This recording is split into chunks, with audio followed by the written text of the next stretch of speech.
Thank you, Chair. Yes, I think if it's being brought to PAC, then that would be a sensible thing. I think there are discussions about whether it's going to be a delegated or a committee item. So if it was a committee item or remained a committee item, then a site visit. If it was to be determined on a delegated authority, then that would no longer apply, I believe. But if that's okay, well, we'll put it on the provisional list then, shall we? Yeah. So I'm trying to. Sorry, if I can just trying to do telepathy with Ethne, but my understanding is that a councillor had called the application in, but confirmed that if members of officers were minded to refuse the application, it wouldn't need to come to committee. And I think that's where we've reached with that. So I think we actually are moving quite swiftly to refusal for that application. So I don't think it does need to go on the list. I think we're going to be determining the application very swiftly. Perfect. If you're moving quickly to refusal, then obviously no need. Thank you. Right, well, in that case, just keep obviously all councillors and ourselves informed. Nikki.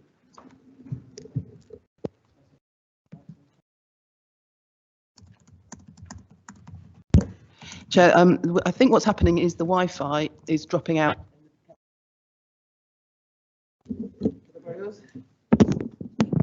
I think what's happening is the Wi-Fi is dropping out in the council chamber, which is why I kept dropping out, and the microphones keep dropping out. Each time the Wi-Fi drops, they have to reconnect to the system. So if you can just bear with the microphones, and you'll have to press the button and wait for it to flash and then come on again. For those online, we have started, but we had some technical problems, and hopefully the meeting is now being publicised online, is being webcast.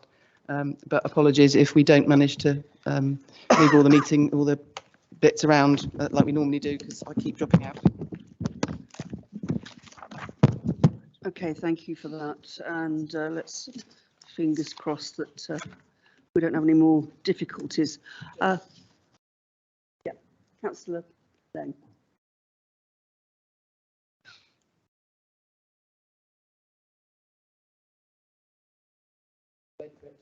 Mine's one. Get a few pigeons out, right? Testing. Sorry, Chair. So we're not broadcasting live, but we are being recorded, no matter, even if we drop out. No, yeah. So if we do drop, the recording stops as well. So there won't be an incomplete. There'll be an incomplete recording.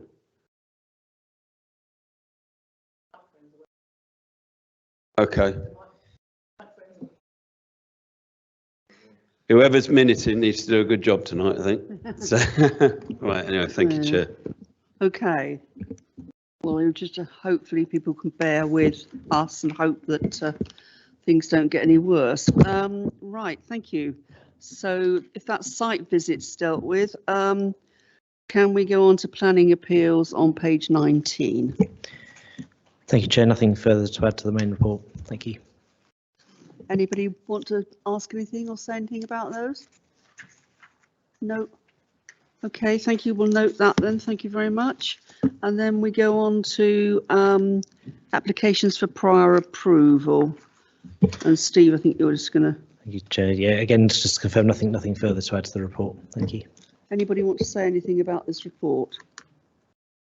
No, in which case we'll note that as well. Thank you very much. And then we go on to item 7, which is the second quarter performance report, and Julie Williams is going to introduce her report. Thank you, Julie. Thank you, Chair. Given the delays I'm not going to go into any depth in the report. What I wanted to do is just to update the table 1A, because we were missing the performance element there. We've now got the data, so I can confirm that the performance for major applications in Q2 was 100%.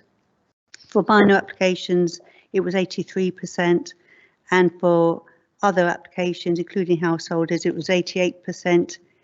And then for overall totals was 87%. So that's performance within statutory time limits or agreed extended time limits.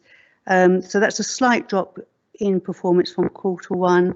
Still remains above the national set requirements, which is 60% for majors and 70% for minors and other applications. and is sort of consistent with the way the year has gone the previous year. So we've had a couple of changes in staffing, so I'm content with what those figures are showing. And yes, the rest of the information is really it's factual. It's what's been happening in the planning and also the building control team. And in the building control team, we've got 2 new trainees, so they're doing well. We've just a new technical support officer has joined us beginning of this week, and we're interviewing on Friday for 2 further surveyors. So that team is growing in strength as well. Thank you. Thank you very much. Anybody need to say? Councillor Lang, is that you indicating? Yeah, thank you, Julie. Yeah, all good. And with the applications, we're comparable to other planning authorities, and we're hitting targets. Building control, as stated in 3.2, we've got an increased workload coming next April, all the new regulations kicking in around building safety and stuff. Good to see some new staff members coming on board, and also obviously that had an impact on enforcement, which we're talking about further down the line, which is another good news story. So on the whole, I'm quite pleased where things are going. Applications wise, it's a difficult market out there, ever fluctuating. Obviously, with the change of government, we hopefully soon have, we'll see a bit more friendlier development, shall we say, and our lives will get easier. Thank you, Chair. Thank you. Anybody else? Being anybody, so thank you very much, and thank everybody for the hard work that I know, especially during the times when you haven't had a full complement of staff to keep the standard up is commendable. So please thank everybody who's worked so hard.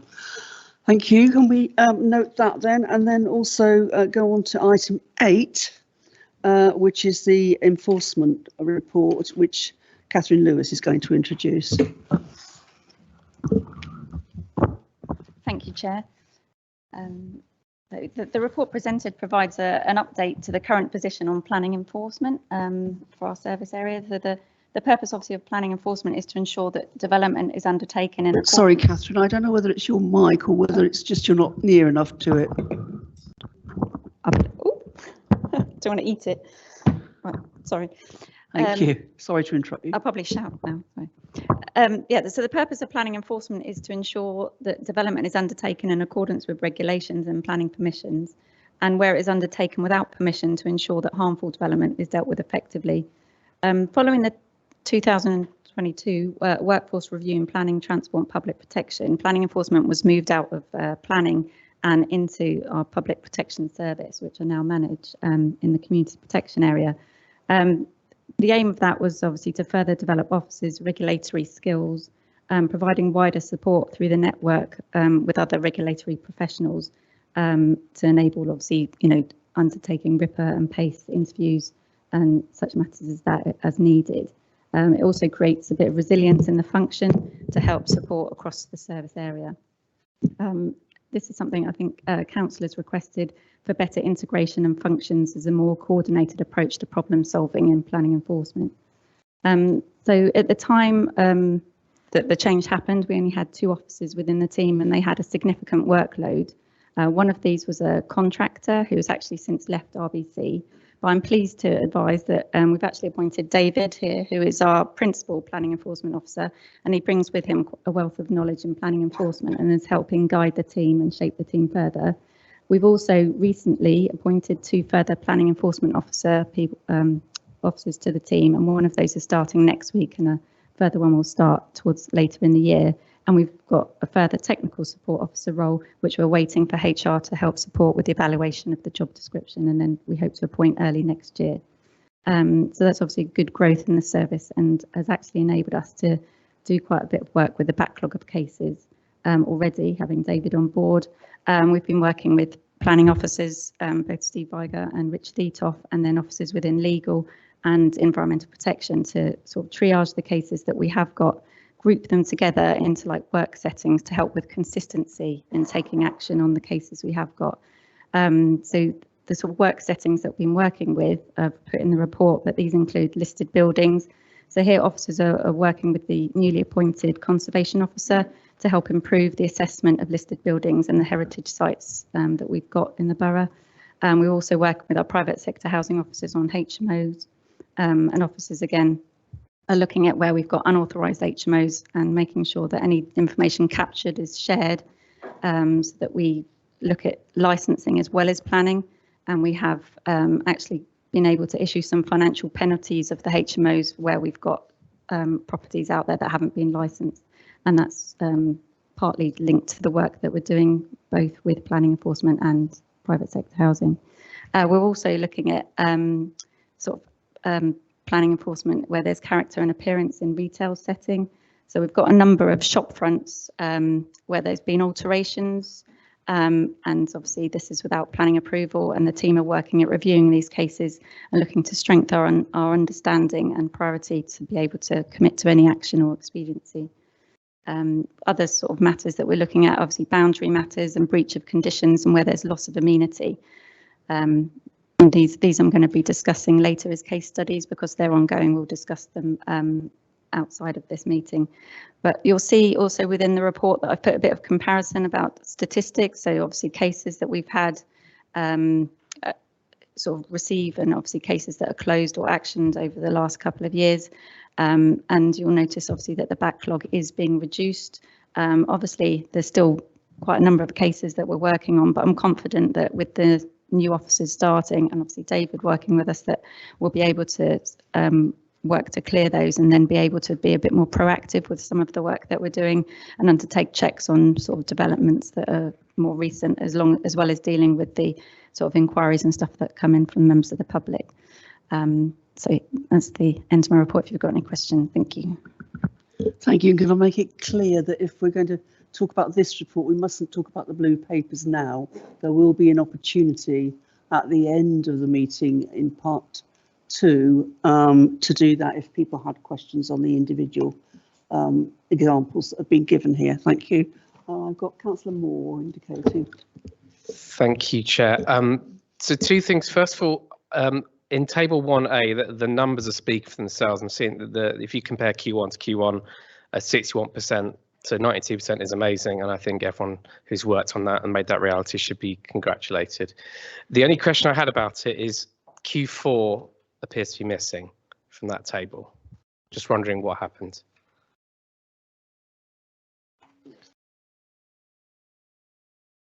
Please. Sorry, Councillor Moore, I think you're talking about the previous item, the planning performance sorry. item, and I read out the performance data for.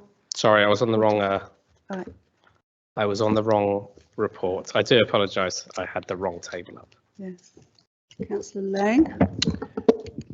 Thank you, Chair.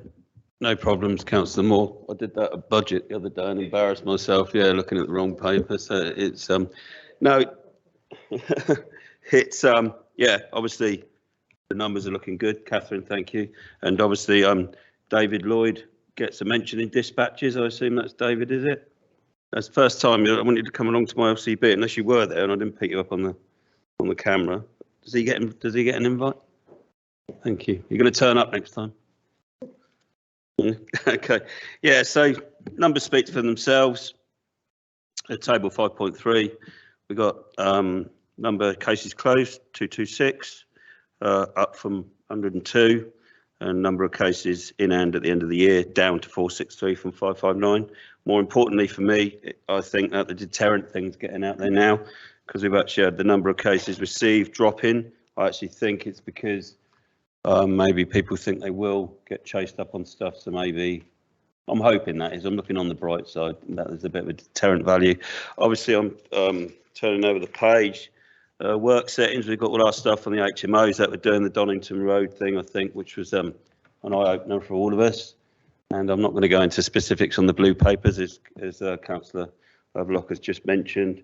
But I think we're doing some good stuff on listed building.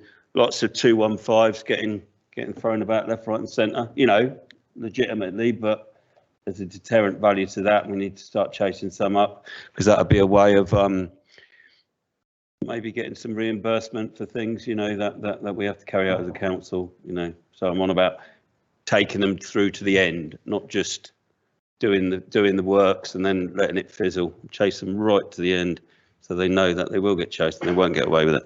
It's a good news story for me. I mean, I remember when this lot first landed in my lap all that time ago, and I was quite naive and little bit green, not green in the political sense, but green in sort of like how it all works and all that.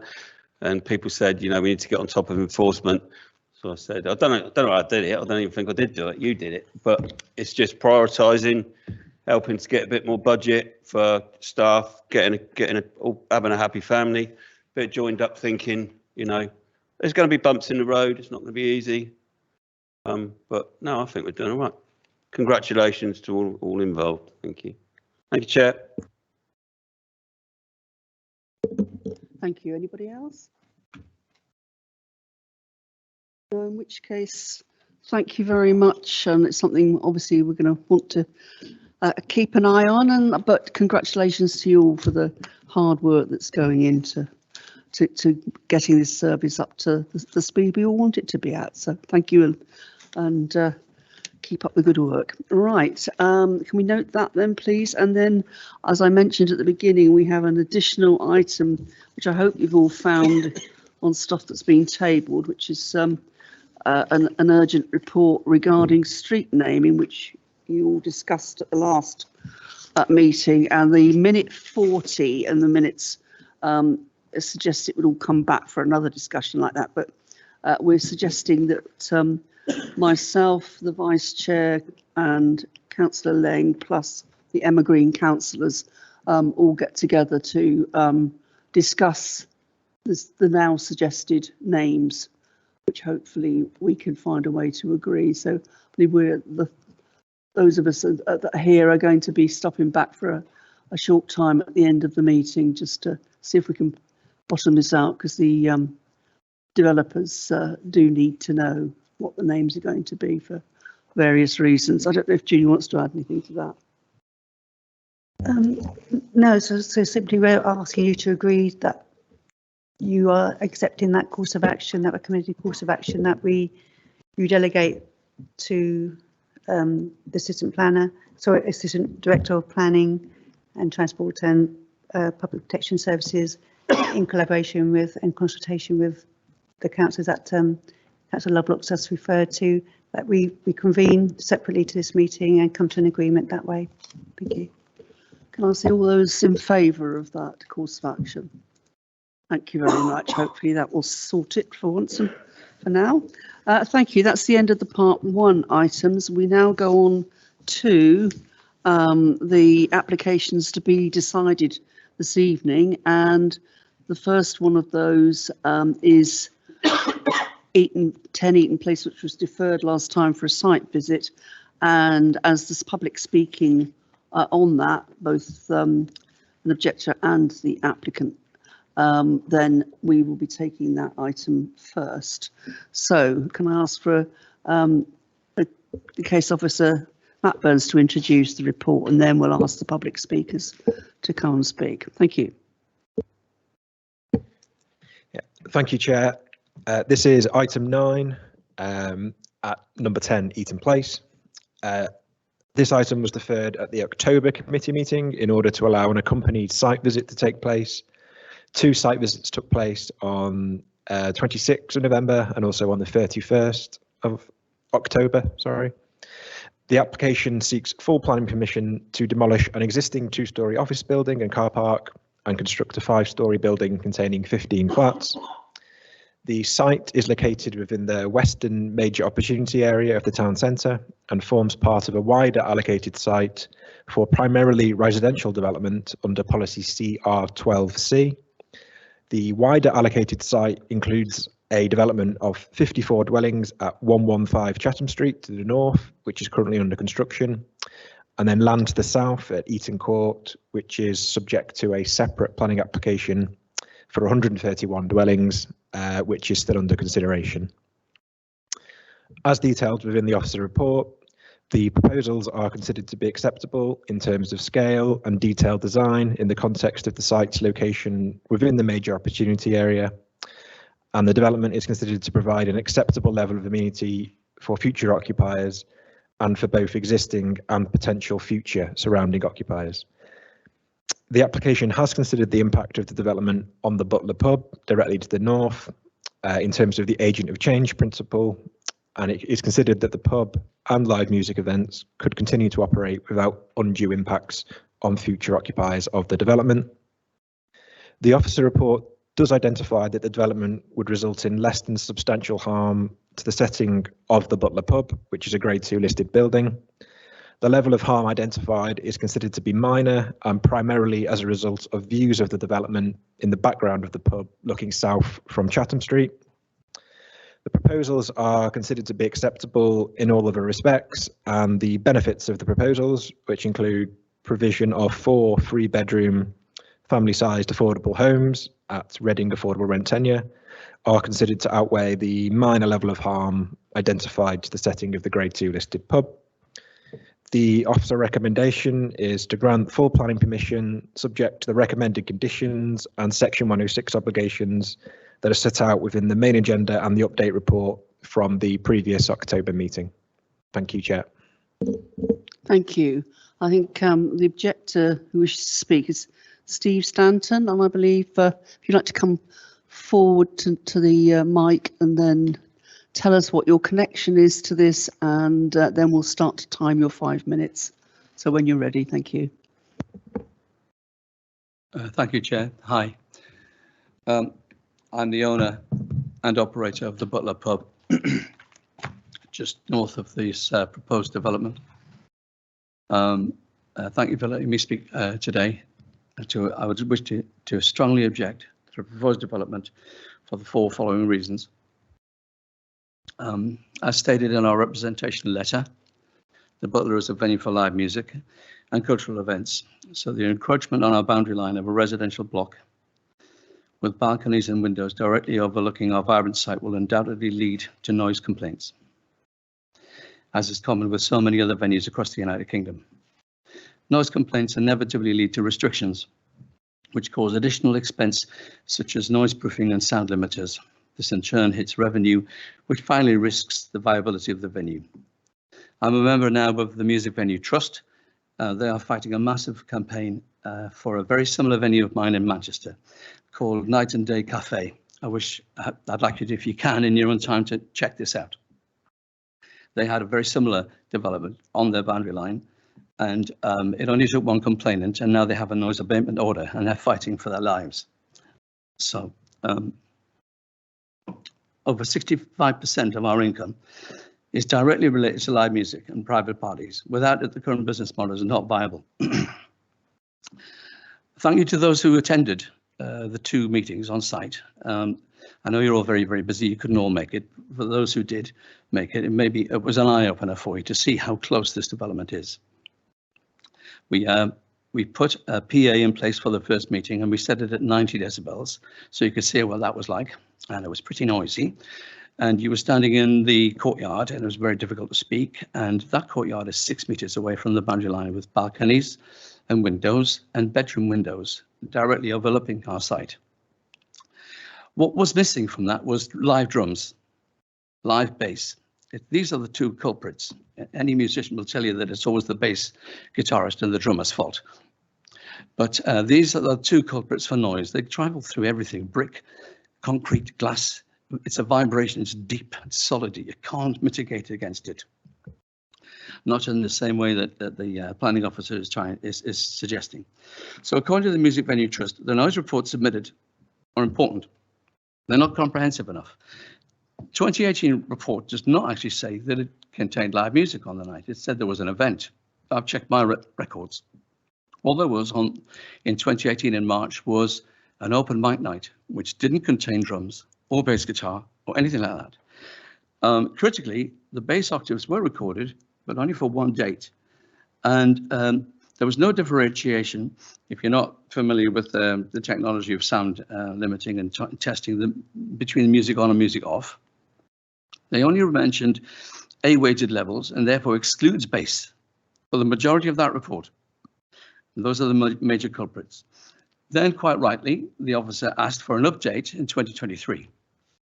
The update took place over a 24-hour period on a Thursday in January, with our doors closed. No live music was on that night. So that's the update. And it was from 1 p.m. on Thursday, the 19th of January to Friday, the 20th of January. I wasn't consulted. I wasn't asked. I should have been asked. That's just not good enough. Don't forget our doors are closed in the winter. So we don't really have many people outdoors in our rear garden. I strongly suggest that these Norwich reports, which has been highlighted by the Music Venue Trust, something I've emailed to all of you, they've analysed it, and they say that they're flawed, and it's not possible for you to make a decision on my venue on this based on that alone. So I'd like you to seriously consider that. Lastly, on noise, I just want to tell you what we're actually doing.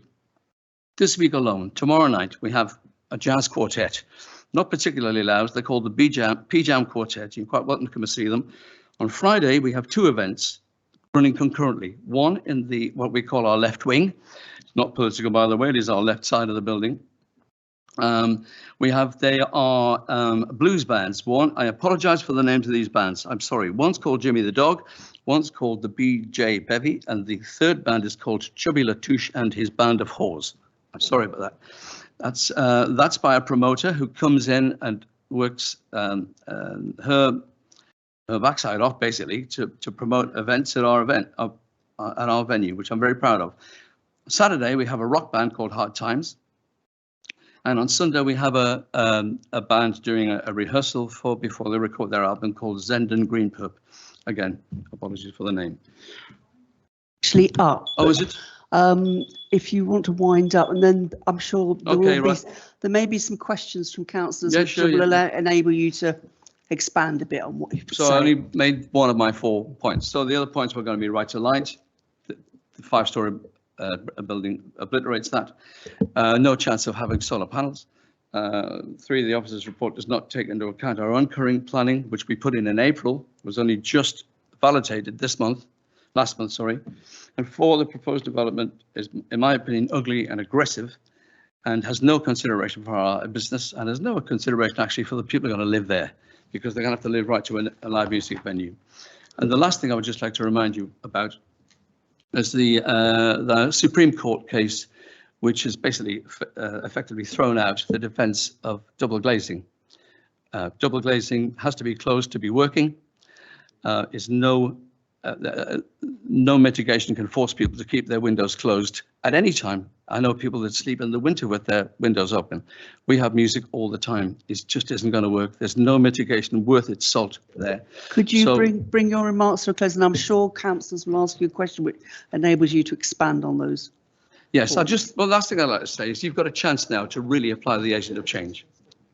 Right, you can Please, save a British. I'm sorry, but we have to be fair to everyone, and we have this rule. And that was my last sentence. So if you could stop now, and yes, then we'll throw it open to questions from councillors.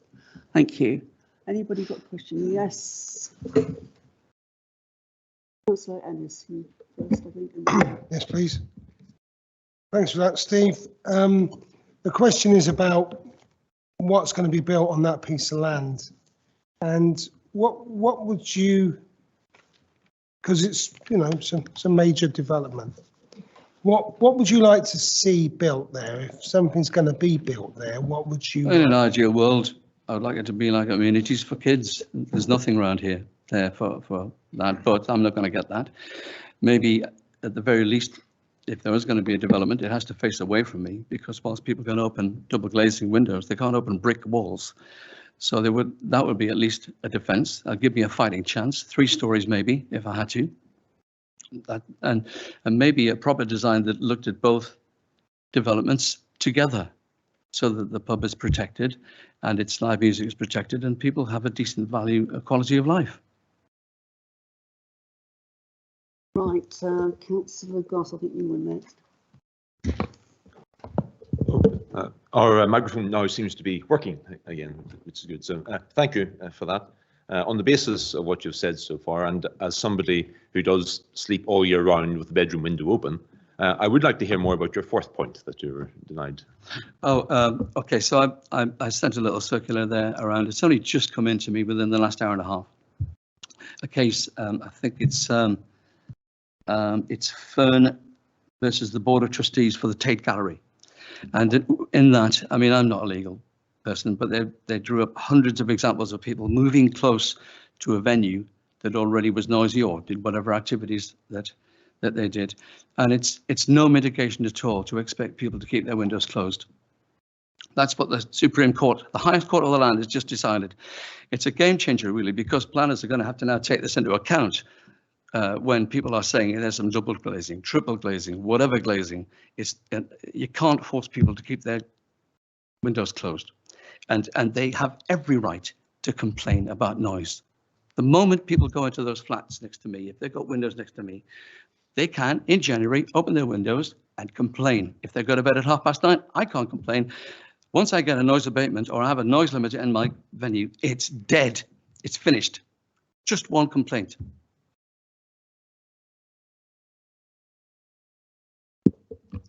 Thank you, Chair. Stephen, thank you for your piece this evening on in objecting to this proposed development. My question is, given the obvious impact this development would have on the Butler pub, what attempts or efforts have you made to actually speak to the developers themselves to try and reach some agreement, if one would exist? I've got their agent's number on my phone. They never return my call ever. I wanted to get my developer, Martin Brooks, to talk to them about a joint development. No response of any kind. I think it's John Cowdery phones for you. I think it's his brother, one of their smaller company, Hamble Developments. I think that's who they are. Just impossible to reach them. Many attempts. I'll put you again at the end, Councillor Goss. I think Councillor Williams, you were next. Thank you, Chair. Thank you very much for coming and talking to us. I'd like to understand a bit more about the noise assessment, if I can. At the report that we have in front of us, section 7.50 says that the submitted noise assessment was surveyed during a period when live entertainment events were happening. I think your submission is that live entertainment events were happening, but they were of no significant noise generation. Have I understood that correctly, or could you just say a little bit more about that for me? The model of the Butler is different now to what it was in 2018. 2018, we didn't have our large function hall. We had open mic nights on a Friday. The only record I've got of any music in that period of time is an open mic night. Our open mic night does not contain a live drum kit or a bass guitar amp. Those are, as I said, those are the main culprits. That's the real problem with the 2018 report. Even if you went back and did another report now, all you're going to find is that the noise is louder anyway. So we all know it's going to be louder. And some of you good people actually heard how loud it may well be, and for people to deal with in the future. The noise, the model that we have now is we have a stage and we have a hall that can cater for 125 to 150 people. That's the difference. That's the major difference between 2018. Obviously, it was right that Matt asked them to update it in 23, but their updated effort was hopeless. Thank you. Councillor Rowland. Thank you, Chair, and thank you, Mr. Stanton, for coming this evening. There is a point in our papers talking about first past the post, which essentially discusses that the application that we're here considering before us has come before an application that you said you put forward in April that was validated only this last month. To that point, could I understand from you, being a ward councillor, I'm aware that you all have been looking to make a development. You put in applications before, we've approved applications before. And has the applicant that we're considering tonight been aware of that? And when did you put in your first application, and describe a little bit of your planning history with us to talk through how long you've been looking to make a change at the Butler? We applied before COVID for our dilapidated outer buildings to become 14 bedrooms, and that was passed. But then along came COVID, and the business model of the Butler wasn't strong enough to support the loan that was going to have to pay for the completion of that. I'm a bit pig-headed there, really. I didn't want to bring in an investor. I wanted to retain as much as I could ownership and control myself. But that then expired after COVID. So I then really had to reapply. And when I decided to reapply, I decided to reapply in a slightly different way. I wanted to reconstitute the Butler Street. My pub is made out of 5 houses, which that's what they were originally. And my new architect suggested to add 2 more buildings to the street to make it look more like a street. It would look great at the front. I've been heavily involved in heritage projects. In the past, I was involved in the restoration of part of the battlefield of Waterloo. Did my history degree in Reading, and all about heritage and all about live music. I've been a live music performer all my life. I also run the Marvellous Music Festival, digressing a little bit there. But that's essentially what I've done is I've come back to the original design that I wanted, and I've enhanced it. And I hope that gets passed, because that would be the dream ticket.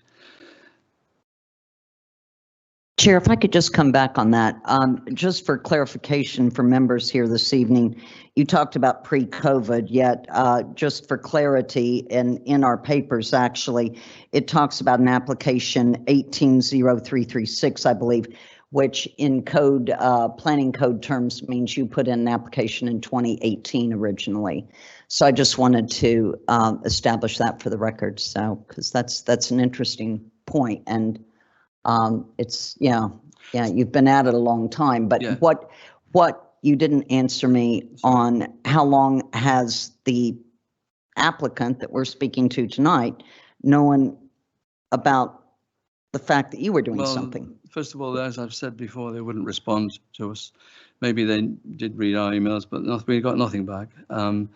I was hoping that by putting my own application in again the second time, that it would be being taken into consideration with the officer's report, but it's not there, and I thought that it would be there, but it isn't. So. Okay, I think Councillor Goss, you want to come back? Yes, Councillor Goss. Thanks, Chair. Thanks, Stuart. Getting back to the noise assessment aspect, am I right in thinking that the noise level within the venue will be regulated? There's a level at which you can push the noise to, and that's a regulated thing that the sound engineers will in a venue will typically work to, and if that is the case, then presumably any development is going to require a noise assessment. And would you be open to a test session where the noise limits were pushed to the regulatory internal levels, and then an assessment of bass and drums, etc., outside was measured, as in to set a proper benchmark for noise transmission? You're asking me there to change my current business model for the bands that I have. We've never had a complaint so far because we've not had any residential people beside us. Now what is happening is it's encroaching right up to us and it's forcing us to change. If you start bringing in noise limiters, as a musician I've worked with them, and they're terrible things to work with. They're killers. And what we need to do is look at proper mitigation, and proper mitigation for me would be the Chatham Street building on my west side is set back from my boundary by 3 meters, and then it starts at only 3 stories. So that gives me a fighting chance. I'm not saying I'm not going to get complaints there. I may well do. This one is the only one I can only object to what's in front of me here. 5-story. Thing which will blot out everything, and have people leaning on balconies overlooking what's going on in my patio garden and hear all the music going. So at the moment, I'm not causing anybody any trouble. The agent of change is the flats, and that's what the agent of change principle is about. It's about them mitigating for noise and not me. That's why it's there, to protect me. If I could come back briefly, Chair. So the motivation for my question was so that it was whether we could set up a level of sound that we could protect you up to. I know you don't want a limiter, but it doesn't make sense to just turn up on a random Saturday. You want to know that you can let your bands express themselves to a certain level, and that whatever level they go to is the level that should be tested in this kind of assessment. Okay, well, I kind of feel like I've been on trial here, really. So I don't know how to answer that question without shooting myself in the foot, really. I'm sorry I can't answer your question directly, but any kind of noise limitation would worry me. We're not an excessively noisy venue. It's just we are if you happen to live next to us for 365 days a year and you don't want to listen to punk bands and rock bands and, you know, everybody else. That's the problem. I'm sorry I can't answer your question directly. Okay. Well, is that Karen? You answer as well? Oh, you're sorry. I thought you were indicating again. Anybody else want to ask any questions? No. And apologies to Councillor Goss and Councillor Creswell for muddling you up, I think. It is really difficult when you've got the back row being blocked by the... But anyway, any apologies. So thank you very much for coming to speak to us. And we'll now ask the agent to come and speak. Apologies for taking too long as well. No. We absolutely understand how important this is to you. So thank you for coming. Right, if you want to take a seat in the gallery again, and then we'll ask the agent, who is, I believe, Tasha Bullen, to come and speak.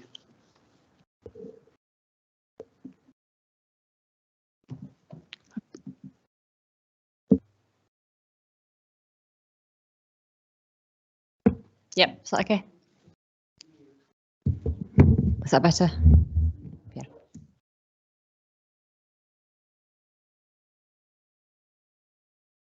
Yep, my name's Tasha Bullen. I'm the senior planner, speaking on behalf of the agent and the applicant, sorry, in the scheme.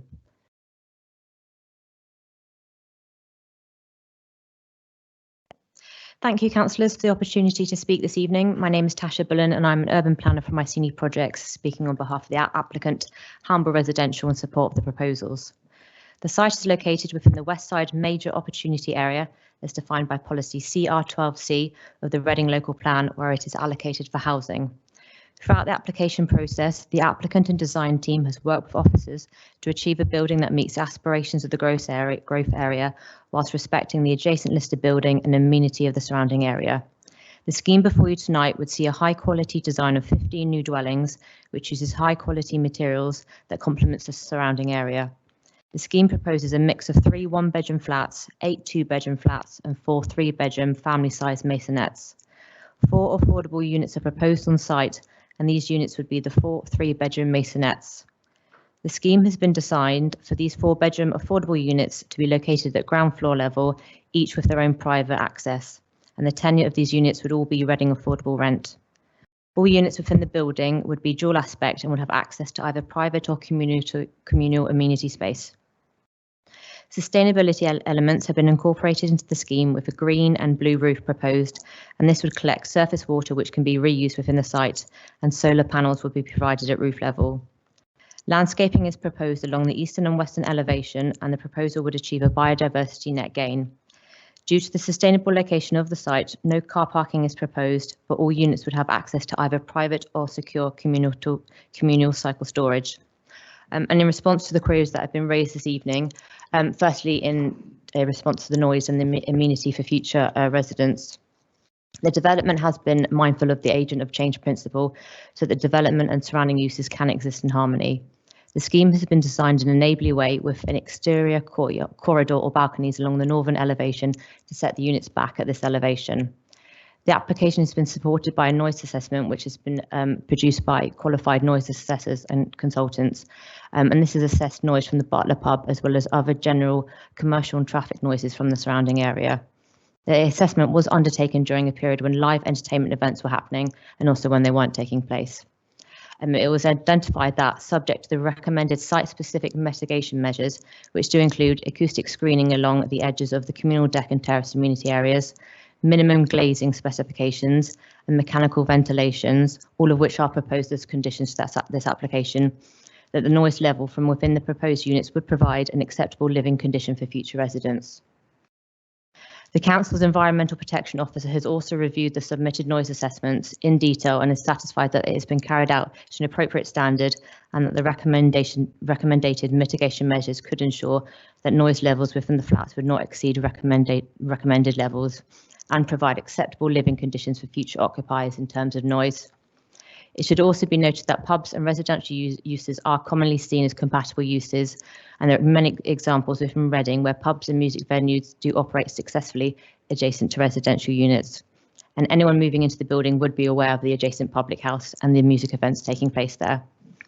Further, it should also be noted that the planning permission for residential units has been approved and is currently being built out directly adjacent to the Butler Pub's western elevation at 115 Chatham's Place. And this shows that residential units have been accepted in this location. In response to the application that's currently in at the Butler Pub, as this is at the early stage of consideration, it only should carry limited weight. However, we do appreciate that an application has very recently been validated and is out for consultation. Our position on this is that it is an inappropriate proposal as it's not fully considered the scheme at 10 Eaton Place. The scheme at 10 Eaton Place has been designed carefully to integrate with the Butler Pub and the known historic applications which sought to convert the existing buildings. And the scheme at 10 Eaton Place has been designed to respect the lustre buildings to allow for the colourful facade to retain its prominence.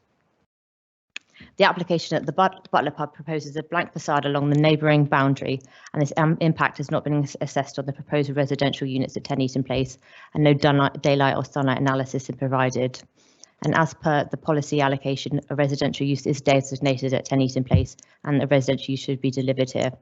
And we do also know in the officer's report that a hotel use at the Butler Pub does not accord with the policy within this part of the major opportunity area. Overall, we believe the proposals would deliver a high quality development in the site. It would utilise a vacant brownfield site within the opportunity area. It would provide new residential units that contribute towards the identified housing need in Reading, and this includes family size affordable units. Your time is just up now, okay, so just running up. Okay, yep. Definitely up. There you are. Thank you. And if you'd like to stay there, I'm sure there will be questions. Thank you very much. Sure. Could I just start to ask other people? Yeah, no, I've got. There was a suggestion from the objector that he tried to make contact with you to discuss all of this and no calls have been returned. Did you want to comment on that? As the agent, we haven't received any response or contact from the Butler Pub. Oh. Possibly the applicant has, but as the agent, we've not received anything. Okay, right, thank you. I've got various people indicating now. John Ennis, I think Councillor Ennis, you were first. Thank you for your contribution, your presentation. I've got a couple of questions, but I'm going to try and keep it to 1 or 10. About the balconies, you said there's no thing, but there's balconies there right close.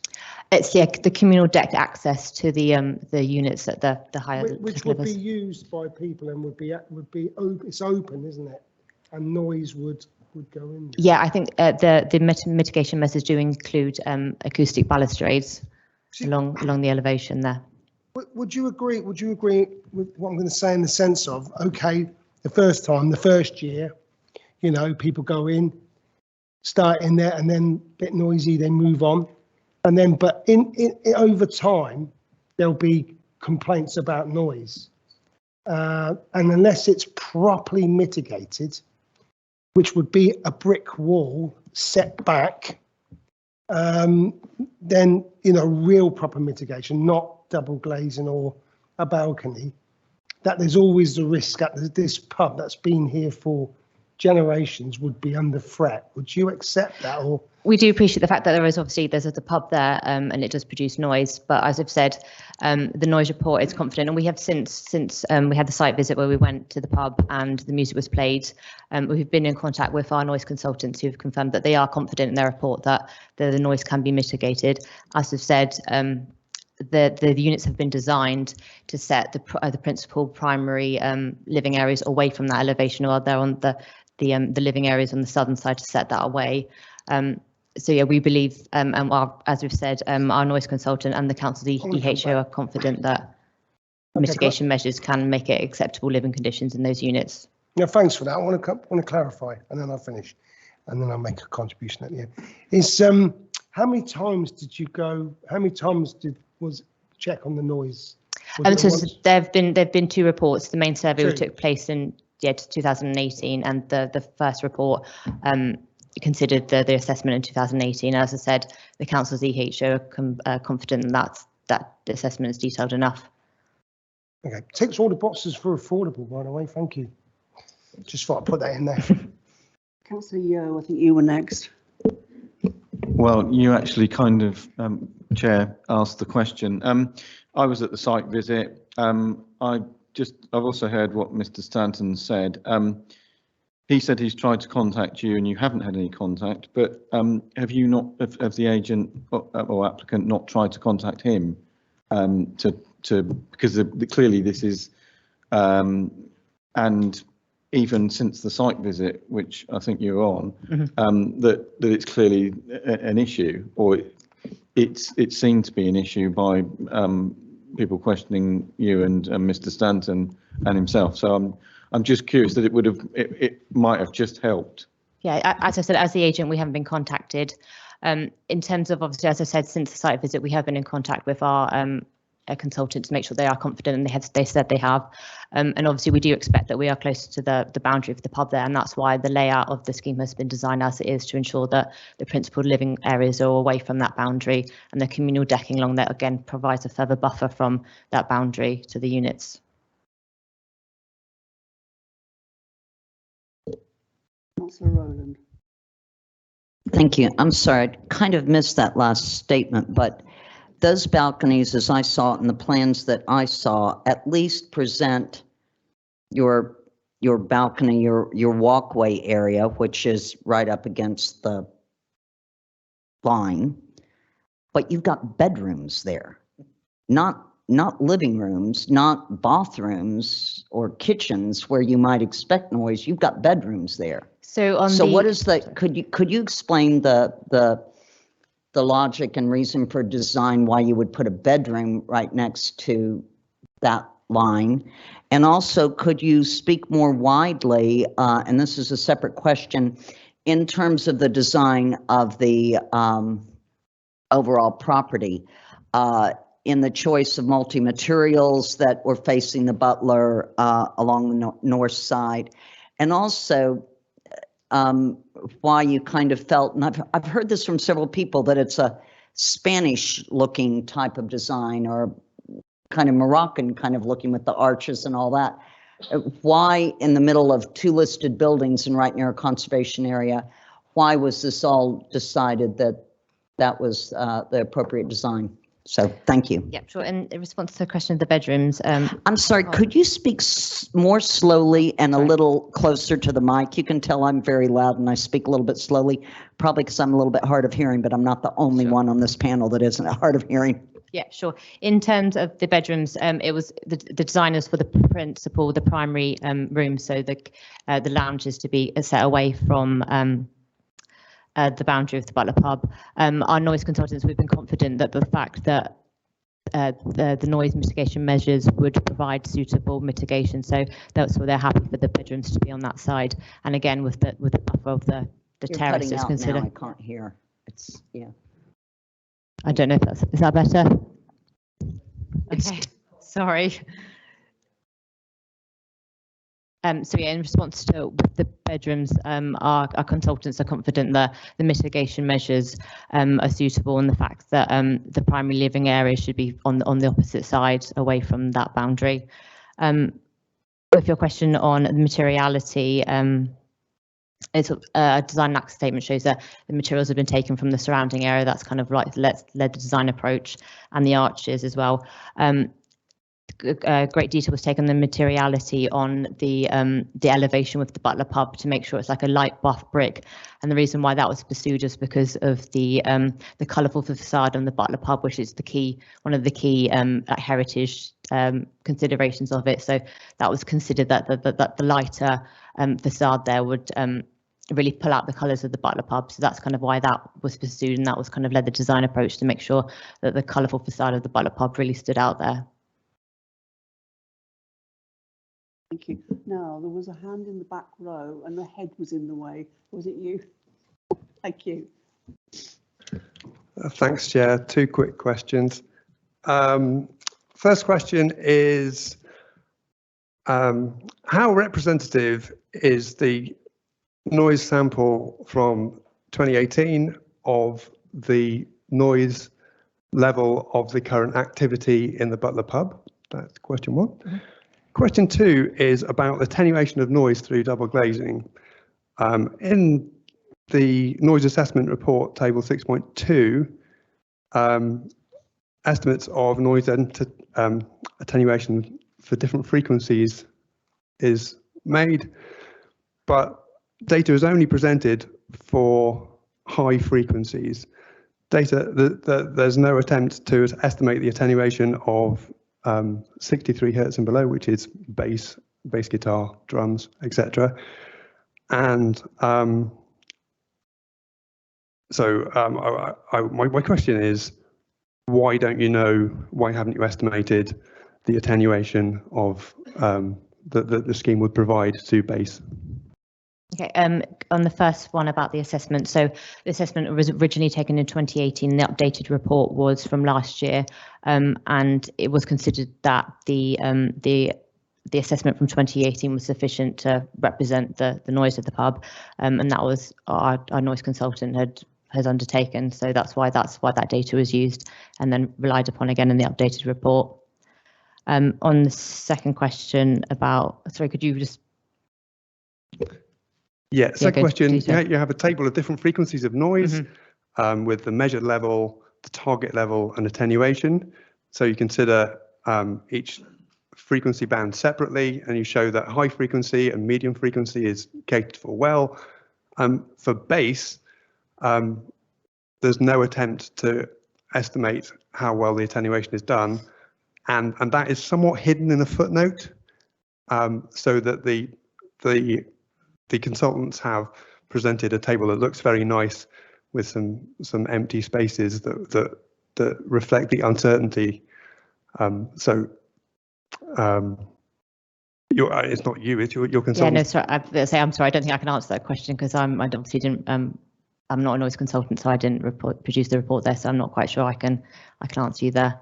Okay, thanks. Hey, Councillor Lang. Yeah, thank you, Chair, and apologies if it was. I mean, everybody's a little bit deaf tonight, and I think I missed it. So, with the question about communication with the Butler pub, you know, or its agent, you know, and it's been raised a couple of times. I don't know. Can we clarify what was the answer? As the agent, we've not been no one's been in contact with us from the Butler pub. Okay, so I think the speaker from the Butler pub said that they tried to contact Hamble residents they're the applicant, but they've not told us that they've tried to get in contact with us. So as the agent of the application, we've not been contacted. Yeah, is that usual for you know, a neighbouring development not to contact the building next door? You know, is that usual? Usually there's some sort of dialogue. Yeah, obviously they would be consulted on as part of the planning application process. That's obviously that standard procedure that they would be consulted on as part of the planning application, and they obviously have been via the council.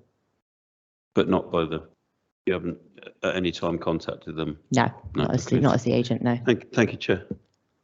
Mr. Brayland, have you got another question? No, okay.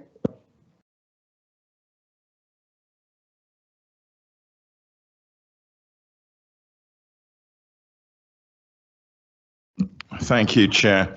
With this proposed development, you mentioned that there are no parking spaces to be allowed. Is that a realistic situation? I know that, you know, very close by you've got the Q car park, but a lot of people use their cars for business purpose, not only to commute, but also, you know, you'd get vans for people working, etc. Are you not discriminating against potential, you know, user or owners of the flats in terms of denying suitable parking spaces? I know that there is a car park right next door, but is there, you know, have you discussed with them in terms of potential opportunities for providing spaces for future residents? That's the first question. The second one I had was, in terms of the maisonettes, these are, I think, if I'm not mistaken, going to be directly opposite the Butler pub, and you've got what looks like the master bedroom facing out across to the northern elevation. My question to you is, in most cases where it's a 3-bedroom, there would be young children and potentially babies. Now, you know, given the fact that you are going to have a lot of noise coming through the window, and a lot of parents obviously have the cots in the main bedroom, is that not a situation that could have been avoided but by better planning of the, you know, the actual design of the apartments? Yep. In response to the first question on car parking, due to the sustainable nature of the site, it was considered that car parking can't be fit on site, and it's highly sustainable, so it's not required. As you said, there are car parking nearby, but I think it's agreed with the council that parts of section 106 that car parking permits would be allowed to residents to try and encourage the sustainable transport there. In response to the masonettes, in order to provide family size affordable units, we obviously had to have the bedrooms all on the first floor. Hence why there are obviously the bedrooms as well go up to the boundary. But as we've said on the other layout, there are balconies on that elevation to again set it back, and we're confident that the noise mitigation measures would provide suitable residential accommodation there, including for families.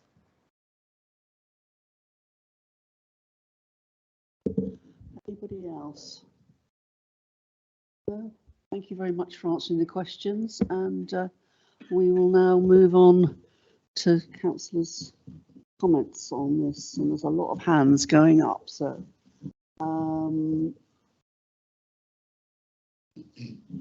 just keep them up.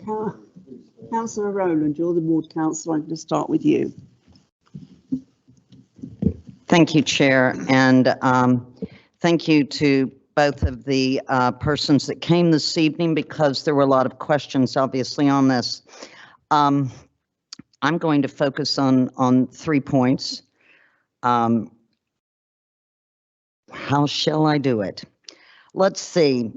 Firstly, I'd like to start off with a little bit, just to clear it out of the way, about the design of the development and the harm that I see, because, and it's also substantiated as quote, less than substantial harm for the listed building, but it is still harm. The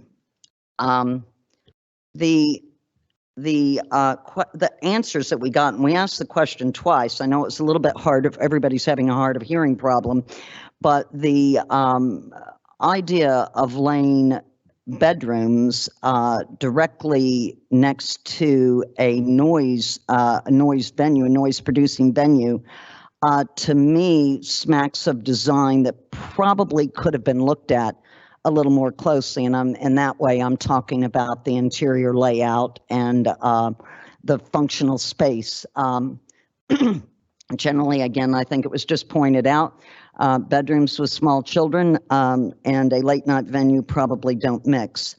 To the physical appearance of it, which I didn't get an answer back about the pseudo-Spanish style, which some say and some don't.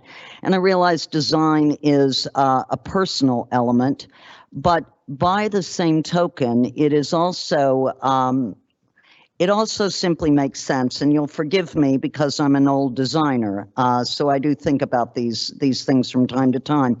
But you've got a very busy kind of bells and whistle appearance with the butler, and I'll hold up this picture that we've been given. That basically we've got signage, we've got windows, we've got 5 different facades, I think Mr. Stanton was describing, that give it a very, very busy appearance. The response from this development is to also, I'm sorry, not be simpler with subdued brick, in my opinion, but also to give an equally busy appearance. We've got a garden, a setback garden here. We've got some kind of railings. We've got setback terraces. We've got windows that are partially hidden. We've got red brick back behind the light buff brick, and a number of other elements that cause us to see on page 65 of our paperwork 7 different materials that would be now maybe all 7 materials are not on that side, I take, but a rather busy type of design. I would argue against what it says in the paper and what the agent said, that this is in any way simple. It also has a modern look, but also bells and whistles. Messy and messy, busy, busy is not really the way to appreciate it. I would conjecture possibly that the layout of this could have been done somewhat differently insofar as providing better suitability facing a music venue. I will leave that point there. I will go on to something that I think is one of the most interesting and most valid points that we're seeing this evening, and this is around the agent of change. And if it's left anyone's imagination, the agent of change is the application that we are looking at this evening. It is the developer, the agent that just spoke. It's Hamble Residential Limited, going up against a live music venue that's been operating since the 1830s. The agent of change, and I'm sure we've all read about it, puts the onus on, or that NPPF paragraph puts the onus on the agent of change to make all of the mitigation so that the Butler Pub, for example, at their live music venue, can still run. Now, frankly, Mr. Stanton can run that pub exactly the way he wants. If his music is loud, if his bass is booming, if his acoustics are not well protected, and as a matter of fact, we went back behind the other day to go see what was back of it. These are old buildings. He's not done any advanced kind of like acoustic type of work. Frankly, he doesn't really have to. He's not had the problem before, and this situation should not make him go in and put himself potentially deep in the hole financially to sit down there and protect his music from them. The onus is on the agent of change to protect that. They have said, and our officers have also said, that this has been mitigated by stepping back with this balcony, by different, the glazing of the windows and things like that. But we've also seen a case that's been brought forward to us wherein it does point out that people living in households should not be required to keep their windows shut, nor will they at all times. So that somewhat, on my opinion, blows that theory. I do take a particular fondness, excuse me, for planning, and I do actually like to read about planning policy from time to time for kicks, okay? I admit it, but the agent of change issue is one that is very real, and not something that I would like to see not only the Butler Pub in the middle of and having to face extinction, but also Reading. We have a live music venue here. We've got a live music venue right next door too. We need to be protecting those, and we need to really look at the policy with the NPPF around agent of change and to know that the onus is on them. It's not just double windows. Mr. Stanton also talked about loud booming bass. I'm sure we've all lived at some point next door to loud booming bass. It goes up through your walls. It goes up from the rafters. It goes up from the basement, and you're in living hell. And so I would proffer that actually you'd probably have to go pretty far down to put up a stable enough structure to actually deal with that.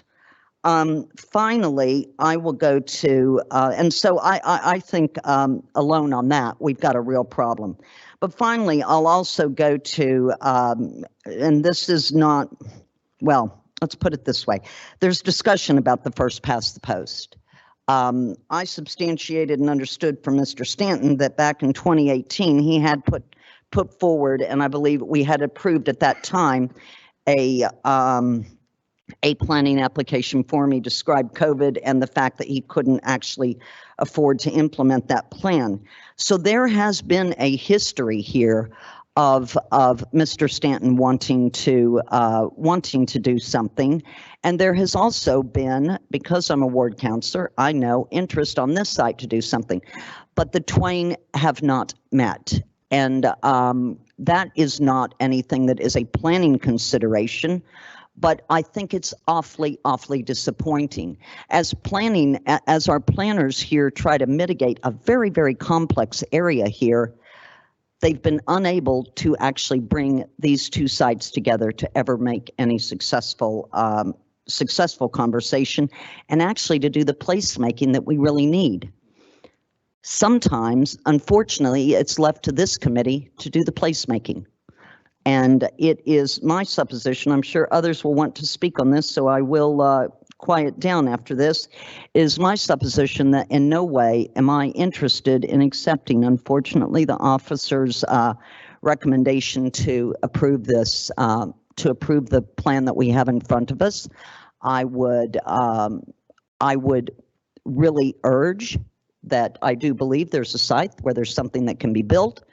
I would really urge a coming together and a meeting of minds here to actually have something that is going to be right for Reading, right for that tight area, and really go together and make something work.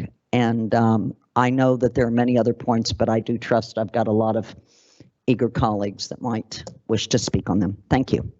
Thank you. I think more Councillor Williams in the back row, and both Councillor Creswell and Councillor Goss and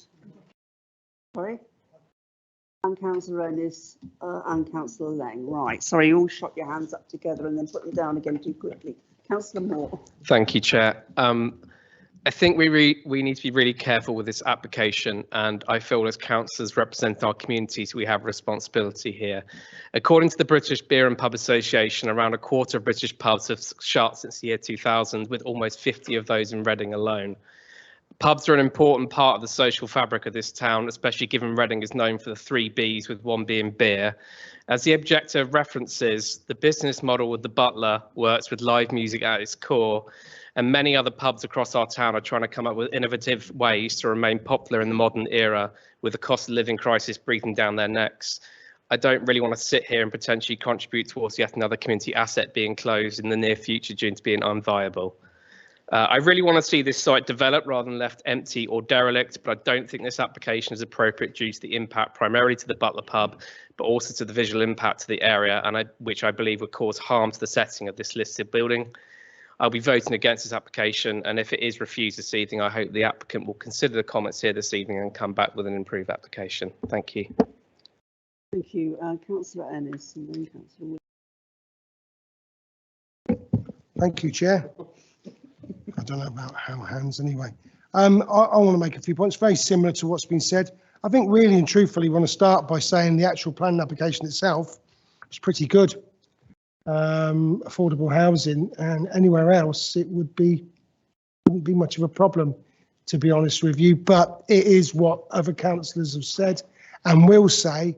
It's when it's put close or right on top of a pub, and I want to oppose the object to the proposal under the page 103 policy CC8 about the protection of the amenity and existing future occupiers about noise, because I'm not convinced I'm not convinced that enough has been done to, you know, to take into consideration the noise. I mean, as someone, I don't think I've mentioned this before, was born and reared in Reading, who've used a lot of pubs, including that one, love-hate relationship with a lot of pubs. And, you know, they've gone, a lot of pubs have gone for various reasons. I really get quite upset when I walk down London Street and see the After Dark lying there. And it's been similar. The After Dark is a historic night. It's a great venue. It's got, you know, you can look at it and think, my God, them bands played there. And yet it was noise and it was complaints by people moving in to what was a proper club for a long, long time. And over years, people complain, and then you get noise complaints, and then environment have to act. And what you get then is a venue that's been lying idle for a number of years. The Butler is a really good venue. I did a site visit myself. I was a bit late on one, and I did an unofficial site visit myself, as I do like a nice pint of Guinness. And, you know, not declaring an interest or conflict, I went into that pub on a Friday night, and it is an excellent venue. It is an excellent venue. And these venues are crucial to the well-being of our community, the fabric of the community. Well-being is a major issue for many people. You know, they live in a house, they don't go out as much as they used to post-COVID. Pubs, clubs and nightclubs run well, excellent well-being venues where people can enjoy themselves, socialise and get together and maybe have a pint. But, you know, and young or old were there, having no problems, no issues. Some pubs are closed because it's their own fault. We can't let, as Councillor Moore and others will say, we can't let the Butler go. We can't.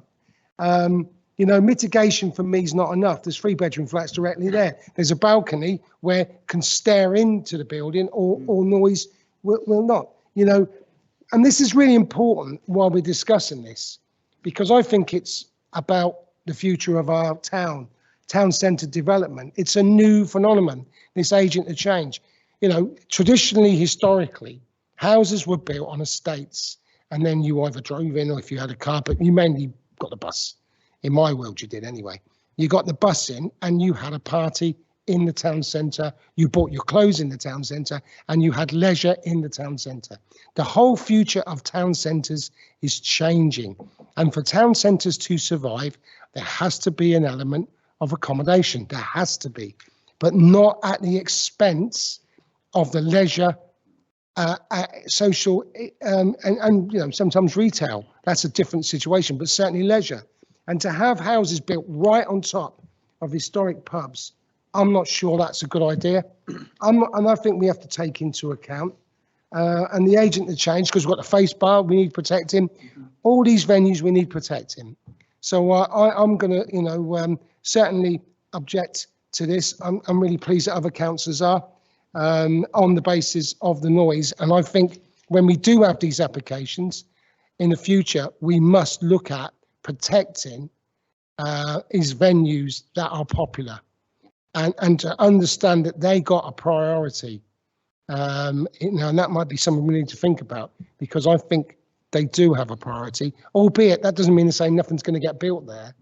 And I'd like, we really want, a lot of us are saying, you know, the applicant to think about liaison talking to the Butler and have some reasonable dialogue, because something, you know, something can be built there which is not going to cause a long-term problem to the Butler, and will have good affordable housing. So I really hope reason breaks out, but I'm certainly going to object tonight. Thank you. Thank you, Councillor Williams. Thank you. Thank you very much, Chair. I agree completely with the thoughts of Councillor Rowland. I'm going to repeat some of them, and I know we're going to be a bit late here tonight, but I think it's worth the objector and the applicant hearing that this committee very much thinks together, I hope, by the end of the evening. So I'm just going to say a few things. I also agree with Councillor Ennis. There's a lot to like in this application when you first look at it. There's the affordable housing, there's no cars. So, but just like Councillor Rowland, I can't accept that this is a suitable backdrop to a listed heritage building. I really appreciate officers' views in both the original report and the update report. And like Councillor Rowland, I spent some time understanding the planning process, looking at what substantial and less than substantial meant. And I understand now that, in fact, substantial harm is a very high bar. But I still don't think that this design, with its multiple angles, levels, textures, colours, windows, it's just exactly what colleagues on this committee have railed against before as a backdrop to a heritage asset. So I don't see that that meets policy EN1. I don't think it enhances the heritage asset or its setting. Hope I've said the right policy because I noted it down earlier. That's not to say, just as Councillor Andy said, that's not to say that what's there right now needs preserving. Of course it doesn't. We've got the images on the screen before us. We want something there that is right for that site. I realise some of what we say is subjective, but we're the people on this committee that need to make that decision. I'm also worried that the agent of change principle would be forgotten down the road somewhere, and residents' lives would be impacted by noise. The music venue would be impacted by residents' complaints. In order to rely on that principle, the agent of change, the newcomer, the applicant in this case, is the one that must adapt, not the existing music venue. It has to rely on a really accurate noise assessment and therefore show that the mitigation is adequate for that noise. And I don't believe that we've got that before us today. Questions have been raised over the assessment of the noise, the mitigation, and so I'm not happy to rely on that. I'm also very much not happy after surviving a pandemic where we had to open our windows to put in a building where windows would not be opened. It's just not acceptable. That cannot be the mitigation right next to an existing music venue, in my opinion. So I'll join my fellow colleagues so far tonight and vote to reject this on the basis that I think we've spelled out, and I trust officers can translate our thoughts into policy-based objections. Thank you. Councillor Lane. Thank you, Chair, and thank you, Matt, for the report. Thank you to the agent, Tasha, and Steve for coming down. I didn't thank you earlier. I'm not going to bow out policy numbers and stuff. I'm going to start off with a positive about, it meets our affordable housing policy, and it is the best housing within that potential development. With affordable housing, when people are given secured tenancies, sometimes that means that they can't move unless they put in for an exchange or something like that. And I would suggest that they would be quite hard to exchange if there was loud music and stuff like that. Or it could be, do we start vetting people with young children? You can't go in because children are too young and stuff like this and stuff. So can you then qualify it as genuine family housing? We don't run away from development next to live music venues. This committee has taken away conditions which put curfews onto balconies in town centre developments to enable residents to use their balconies 24 hours a day. This is about residents living side by side with business, but it has to be an amicable relationship and work well. I recognise the major opportunity area where the principle is for residential, but it's right on the boundary. An old venue, 1830s. I suppose I should do the joke about Tony Page going to the opening, or maybe I shouldn't. It was me that did the looks like a Spanish building, because I think it does, and I actually quite like that look. Councillor Robbins said Balearics or something, but I thought that was a bit harsh, for him to say that. So anyway, yeah, that's where we are. And if we don't protect our venues, right, it'll be slice by slice. We will lose every single one of them. Yeah, we lost the After Dark. We had indirectly, it was Cavershams, Val Bonds, call it what you want, was affected by surrounding things over the years. Change of views from a club to a restaurant, and then a very long time ago. Yeah. So that's where we are with it. I'm sad to not be positive about it, because this building in a different place would be wonderful, even with a reconfigurated or with a buffer. And it was mentioned there was residential to the side, but I think it's slightly different. There's like a slope on it and a bit, which forms a natural buffer and stuff like that. I'm also with Who was it that mentioned you can't have family housing without car parking? Councillor Robinson, I'm always with him on that one, specifically around vans and stuff. You know, everybody thinks, oh, it's going on about vans and that. I'm not. I'm on about people that need their vans and use their vans for storage of tools and such like. So again, that's discriminate against certain families living in the town centre. If we are going to have a genuine place to live, and oh, there is one more thing I'm going to mention. Sorry, because it's important.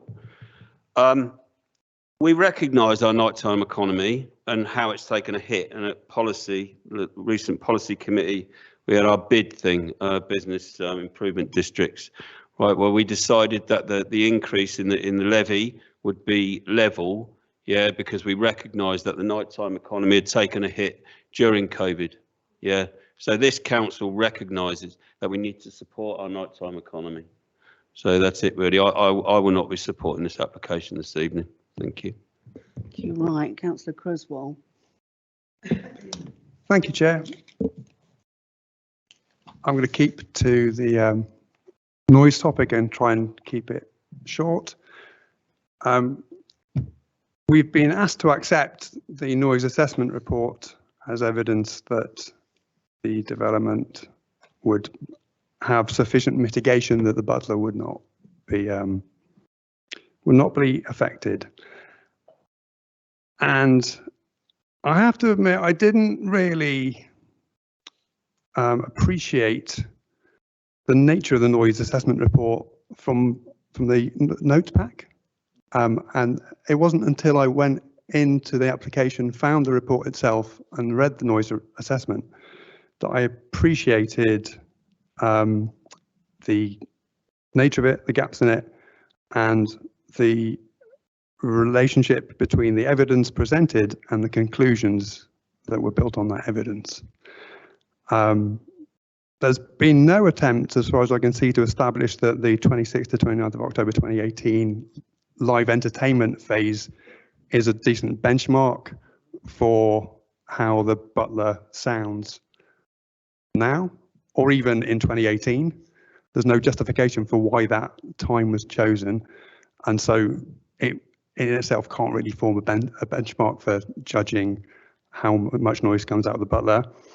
But more worryingly, in the table of the presentation of the attenuation, the uncertainty in transmission of bass is hidden in a footnote, and the that key uncertainty is not drawn out anywhere in the analysis, as far as I can see. Now, it reads like a consultant's report that is trying to please the consultant's customer, to be honest.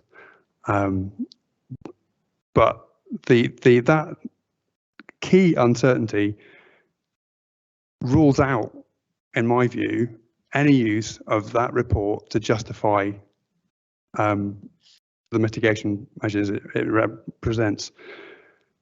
And I didn't really get a decent answer about why that attenuation hadn't been estimated. If you look into attenuation of noise by double glazing online, if you spend 10 minutes doing that, you get curves that cover all the frequencies available, and an estimate could have been made. So I have no idea why that wasn't done in this report. But the main thing is the uncertainty. The report is inconclusive about the attenuation of bass. It's inconclusive, and then we can't rely on it. Okay, Councillor Goss and then Councillor Davis. Thank you, Chair. I agree with Councillor Rowland's position in terms of design for this entirely, so I shan't repeat those comments, but I would like to quote the officer's own report on this proposal, which states, "It is recognised that the development of a multi-storey residential block immediately to the rear of the Grade 2 listed pub building would undoubtedly add to the cumulative negative impact on the setting of this listed building." I also fully accept Mr. Stanton's submission this evening and echo entirely what we've already heard this evening about the loss of pubs in Reading. We have lost far too many already over the last few years. We as a committee cannot allow a local business to be damaged and risk losing yet another community asset. So I will be objecting to this proposal as well. Thank you, Councillor Davis. Thank you, Chair. Although I'm probably not going to make any different points to other people, I will probably amplify a couple of points. I've chosen that word very carefully in a very base way. Firstly, it was in May or possibly June when we considered the application for Central Club, and we considered the setting of the mural as one of the key factors. That mural is a locally listed, and it's not actually a listed building. And there we had an example that we passed, we approved. I think the setting of the mural was one feature that we all considered to be a very positive thing, and it sat behind the mural, a Black History mural, and set it off nicely because it was very plain. It was a single material, not too much detail, and from the view of the mural from the street was actually looked better with that development than it did before. So I think that the examples where that was an example of what we considered to be appropriate setting of a heritage asset. This doesn't really. I mean, obviously it's different in that it's a much bigger building and more complicated. But that's an example of something I think that the committee would be looking for as a setting for this type of building. Second point really is, I mean, obviously we need to consider planning law when we consider these applications. But the reason we're here as elected people is that we want to reflect the sort of kind of town that we live in, and the kind of town that the people who live here want to live in. And I think that is one that would want to have these kind of venues existing. Both as a building and what goes on in that building is a very valuable and not very common thing within Reading, and it's to be very carefully something that puts that at risk. Is to be very, very carefully assessed, I think, before we approve it. And I think we've found that there are both genuine concerns in the committee, and that I share, about the risk raised that this will pose to the continuation of the Butler as a music venue, and that risk really hasn't been shown to be mitigated enough in the application, in some of the surveys and the design of the building. So really, I'm just sort of covering and elaborating on some of the things that other people have said, but I certainly agree with them, and I will be voting against this application this evening. Thank you. Is there anybody else that wishes? Oh, Councillor Robinson. Thank you, Chair. I think I agree with literally every comment that's been said by councillors this evening in relation to this proposal. I'd also like to mention, and it's been said before, about the fact of the need to speak to the neighbourhood when bringing plans before us. This particular development or proposed development for me is unsympathetic within that particular area. So it would have been good if the applicant had discussed more closely with the Butler pub landlord in this particular case. One thing that I spotted from the site visit as well was being stood in the garden and then looking up and imagining 5 floors and how impactful or how overbearing that would be, not only in terms of the light coming in as well, but having people looking down. That is not a sympathetic design for the building. So I will be joining my fellow councillors already spoken and objecting to this. Thank you. Thank you. Anybody else? which case, do officers want to add anything to what, or respond to anything that's been said? Matt, do you?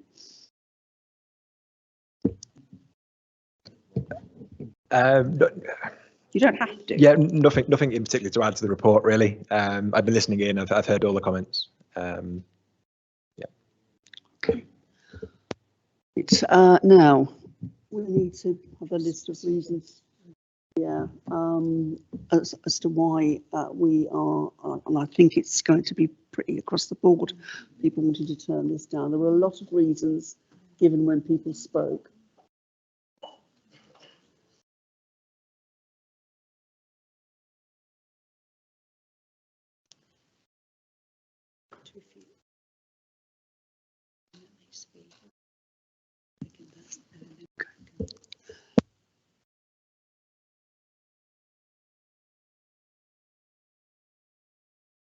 Things. Sum up the reasons that we are apparently moving towards a recommendation to refuse and why. Sure, I will attempt to do that. Primarily and firstly, it is obviously around the agent of change issue with that's paragraph 187 of the MPPF. It would also be around the failure to implement a design that is that we feel is probably appropriate, and I believe that's in 1, if I'm correct on that. And those, I mean, others can come in with any other points. There's also CR 12. Karen, sorry, Councillor Rand, I'd really rather if you could try and just list the things because we can't go around the room again. Finish if you. So those were the 3 policies. Yeah, I mean, I think you heard what I said. So those were the 3 main policies that I would think. With the balconies, I think is quite an important. Sorry? Sorry. There was also the issue of the balconies. I think several people were talking about. I think that's a very important issue.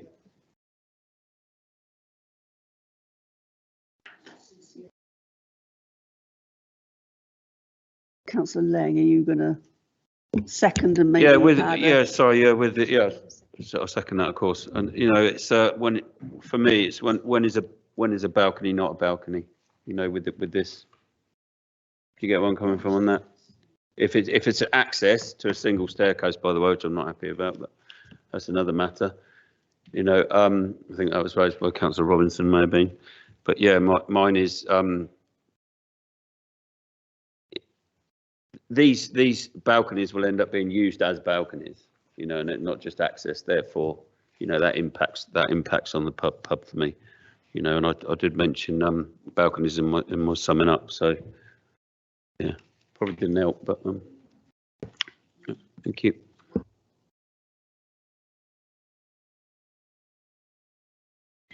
Yeah, so we've been making notes, obviously, while you've all been speaking. So Steve's been pulling together possible reasons for refusal. So if you can just read that out to you, and you can confirm that we've captured all the reasons for concern, and also we can also confirm the policy numbers for you. Okay. Thank you, Chair. Yeah, so just obviously just been drafted fairly quickly. So anything that you want to add or change, or sort of if this is captured. So in terms of the agent of change and the noise issue, something along the lines of the proposed development, because of its design, layout and proximity to the adjacent public house, would result in an unacceptable degree of noise and disturbance to future occupiers arising from the public house use, with consequent harm to their amenity. Furthermore, the proposal would be likely to result in unreasonable restrictions being placed on the adjacent public house use. As such, the proposal is contrary to policies CR6, which is the town centre policy, which talks about how uses have to demonstrate how the issue of potential noise disturbance from neighbouring land uses has been considered. So policy CR6, CR8, the Reading Borough Local Plan, and paragraph 187 of the MPPF 2023. So that was the, and then in terms of character and sort of heritage aspects. Sorry, yes. Page 103, 7.45, CC8, safeguarding amenity seeks to protect the amenity of existing and future. That's the amenity of the pub. So also, yeah, so we could add in the, and this is in terms of the overbearing, overlooking, that side of things. So we would, if that's, sorry, Nicky, if I was going a bit too fast. So then in terms of the character, there's the second reason in terms of character, wasn't there? So that would be something along the lines of the proposed development by reason of its excessive scale, cramped layout and unsympathetic arrangement in relation to the Butler Public House would fail to maintain and enhance the character and appearance of the area within which it is located and would harm the setting of the neighbouring listed building. It would not represent a comprehensive approach to the development of the sub-area. That's with reference to policy CR12 and the wording in that policy. As such, the proposal is contrary to policies CR12, CC7 and EN1 of the Reading Borough Local Plan 2019.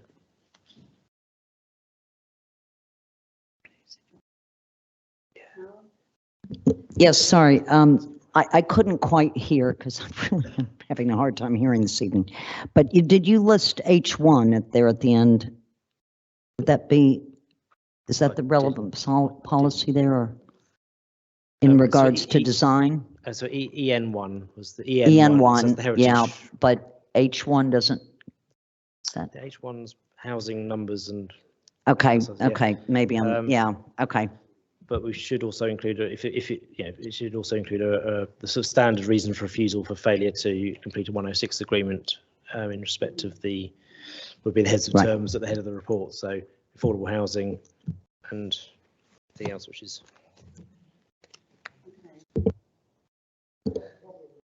Do we think that's all, that's captured everything we needed to capture? We had a second, well, we had Karen moving and Councillor Lane seconding. So can I see all those in favour of the revised, well, the reasons for rejection, which have just been read out, and can I see a show of hands as to how people feel about that? Thank you. That is unanimous. Thank you. Now, we've taken a very long time on that, but it is a hugely important. Chair. Sorry. So I just wonder whether we should actually take a vote on the application so that that is minuted, because we haven't actually decided whether to accept or reject the application. We have moved to reject the recommendation for the following reasons. Yep. Okay. Thank you all very much. And as I say, it was a very long discussion, but it's a hugely important site and we need to get these things right. Yes, Councillor Yeo. People are.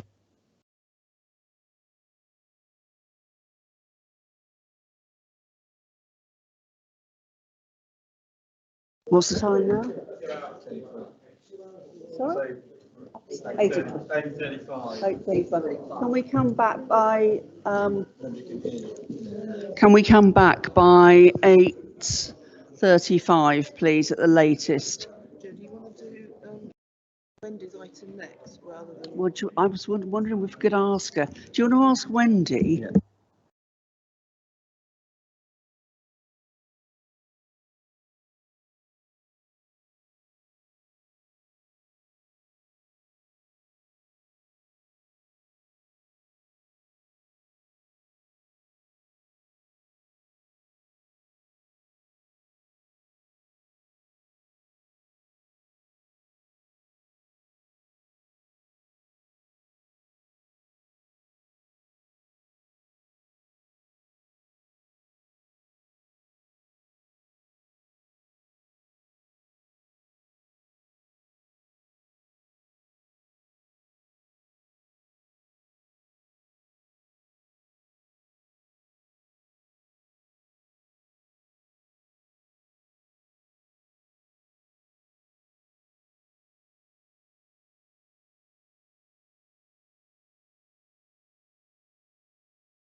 Okay, I think we're all back now. Thank you for that. I'm just going to slightly alter the agenda now to take item 11 before item 10 because Councillor Griffith has been waiting very patiently to speak on the Curzon Club application. So I'm going to invite her to come and sit at the table, but we'll get the case officer to introduce the report first. And of course, that's on page 167. So can I get Tom Bradbury to introduce this? Thank you. Yeah, thank you, Chair. So this site is on the northern side of Oxford Road and contains a vacant building which was last in use as the Curzon Club, which ceased operations approximately 3 years ago, and the site has been vacant ever since. The proposal seeks to demolish the existing building and erect a Part 4, Part 5 and Part 6 storey building containing a retail unit at ground floor with parking and servicing, as well as 30 residential units above. The mix comprises of 13 one-bedroom units, 17 two-bedroom units, and the proposal includes an offer of 30% affordable housing with a policy-compliant 10-year split. So that's 10 affordable housing units in total. The proposal also includes 15 car parking spaces, cycle parking, waste recycling storage, servicing and plant at ground floor alongside the retail unit, with vehicle access directly from Oxford Road in the same position as existing access. So officers have assessed the proposals and considered that it would make a good use of a well-connected brownfield site within a district centre and would provide a policy compliant affordable housing offer. The design would be appropriate and would complement the character and appearance of the area. And would overcome any minor adverse impacts as a result of the potential impact on neighbours' living conditions, particularly to the north, where there is currently a vacant site, but has permission for a residential development. When weighed against the planning benefits of the scheme, officers consider that the application should be approved. Thank you. Councillor Griffith, do you want to address the committee now? Thank you. Thank you very much, Chair, and thanks for the opportunity to speak on behalf of the community of Battle Ward about this building. I've got a feeling that many residents and community leaders did not know what is about to happen with this building. I understand that 2 notices were put up at the site and a survey was sent out to 179 residents with just 1 person responding. On my way in this evening, a resident of Battle Ward, I bumped into a resident of Battle Ward and explained that I was coming to talk about the Curzon Club, and they had no idea about this, about the survey. There have been some newspaper articles about the plight of this building, one published this week. So hopefully word is out. I know that the property is privately owned and already has permission for demolition. And I feel like my words will have no real influence on the outcome of that today, but I feel it is important that my position is placed on record as the local councillor for Battle Ward. I've spoken to Chris Keane a few times. I think I get on pretty well with him, and I've shared my thoughts, and I know he's considered ways in which a community space can be incorporated into the building. I know he's Reading guy, loves our town, wants what's best for our ward, and I'm hoping to continue having good conversations like that. The only thing that I was fed back, I've had some feedback recently, is that it would be good if the site as it is at the moment could be tidied up. There have been reports of rats. I feel like it's a real shame that this iconic building will be razed to the ground, particularly because there are very few community spaces in Battle Ward. But as I've said, I think events have moved on a bit, and there's been some conversations around that.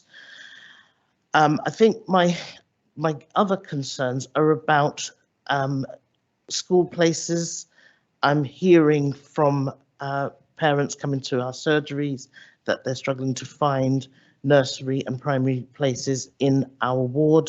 I'm planning to have a meeting with the lead officers for education to see what the issues are there, and I hope that this building will not create even more issues for children living in the area. I'd also raise the issue about GP places. I know the nearest surgery will be Western Elms Avenue, and I know at times you can struggle to get an appointment there as things stand with the volume of patients that they currently have. The other big issue in Battle Ward is parking, and I know that there will be conversations with people, I guess, potentially purchasing or living in those apartments, that they will not be allowed to bring cars. But, you know, for the benefit of our residents, it'd be interesting to clarify the position, because there's 30 apartments with 15 designated car parking spaces. Some of those residents will want to bring more than one car. What impact is that going to have on the rest of the Battle area, where we already have quite congested roads? I think that's all I wanted to say. Thank you very much. And Councillor Rowland, you wanted to come in at this point. Right, thank you, Chair, and thank you, Councillor Griffith, for speaking. I know we can't question you this evening, but I actually would like to draw attention to something that Councillor Griffith said, in the fact that she has been in communication with the agent, with Chris Keane, who is a local person there, and has brought forward the scheme that we see before us this evening. Councillor Griffith had always expressed to the agent, to the developer, obviously that loss of community space, and how perhaps even after COVID we haven't really had the opportunity to recover what community space means for Battle Ward and all of that. So I have also been in receipt of rather positive communication today from the actually from the developer, and it seems that there is a window of opportunity. I think that Councillor Griffith certainly has always laid out beforehand in regards to the possibility of community space, but this happened very late in the day, Chair, and as such, I don't believe there's been anything meaningful that has been agreed, really, because this was really late in the day. But I do feel that there's a real interest from the developer to actually work back with the community to see what might be within the realm of possibility within community space. We've just talked about at great length how important community and that opportunity of having places for people to come together is. And so I would like to, Chair, actually ask for a deferral and to actually suspend conversation about this until the next month, so that there could be an opportunity to come to some kind of agreement about a condition or something like that that the applicant might be able to work out with the community in regards to something in the line of community space. So I would actually put this forward for a deferral, and yes, thank you, Chair. Thank you. I'm happy to second that from the chair, because as I understand it, this approach was only made today. I also understand there's been no approach to officers yet, so we haven't got any professional assessment of what's being suggested.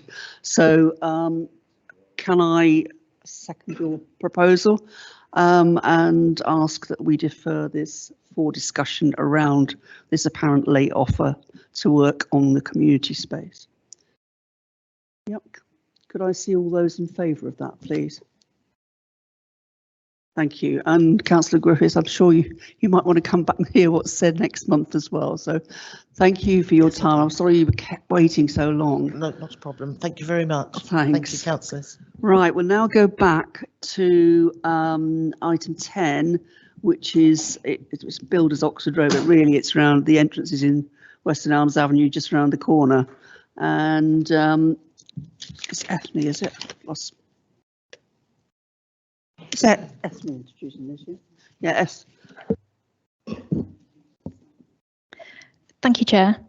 This application relates to land to the rear of 303 to 315 Oxford Road. While sited to the rear of Oxford Road, its frontage relates to Western Elms Avenue. The site is allocated for housing within the Reading Borough local plan. The proposed redevelopment of the site is for a building comprising 13 flats following demolition of the garages.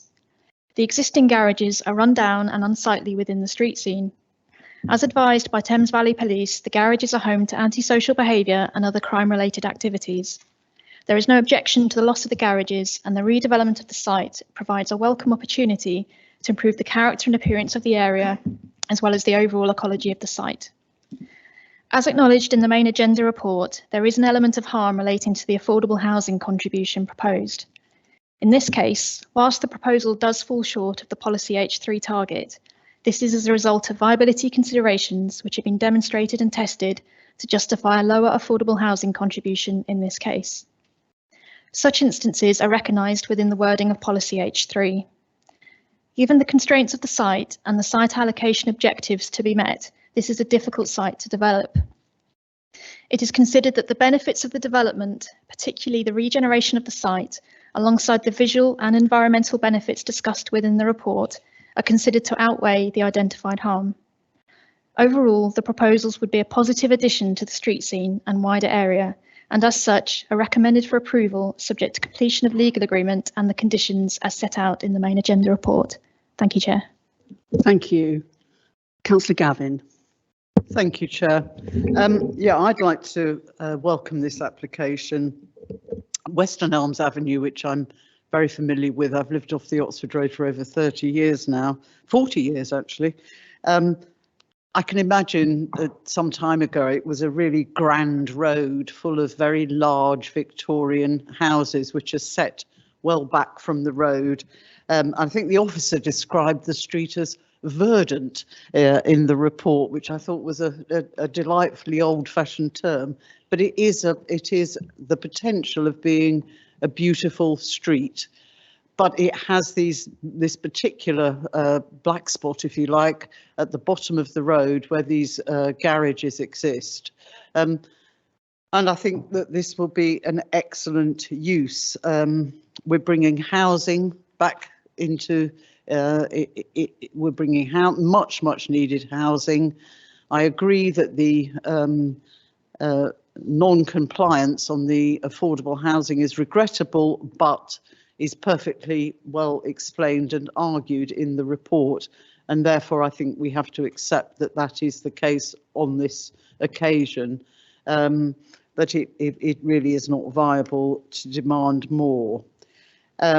So I think that these buildings, which would mirror some of the Victorian features of the buildings in the street, the roof line, the height of the building, the windows and so on, would echo some of the features of the older housing and therefore fit in quite well. It's well spaced from the next building. There is a feeling of openness and greenery. And as somebody who is in that street very, very often, I think it would be a huge enhancement to the area, both visually, and it would tackle the antisocial. It has been a famous area for many, many years for antisocial behaviour, and this would eliminate some of that behaviour. So I can see very few downsides to this, and I will be very happy to support this application. Thank you. Thank you, Councillor Hornsby-Smith. I think you're next. Thank you, Chair. I too welcome this proposal, and I will be supporting it.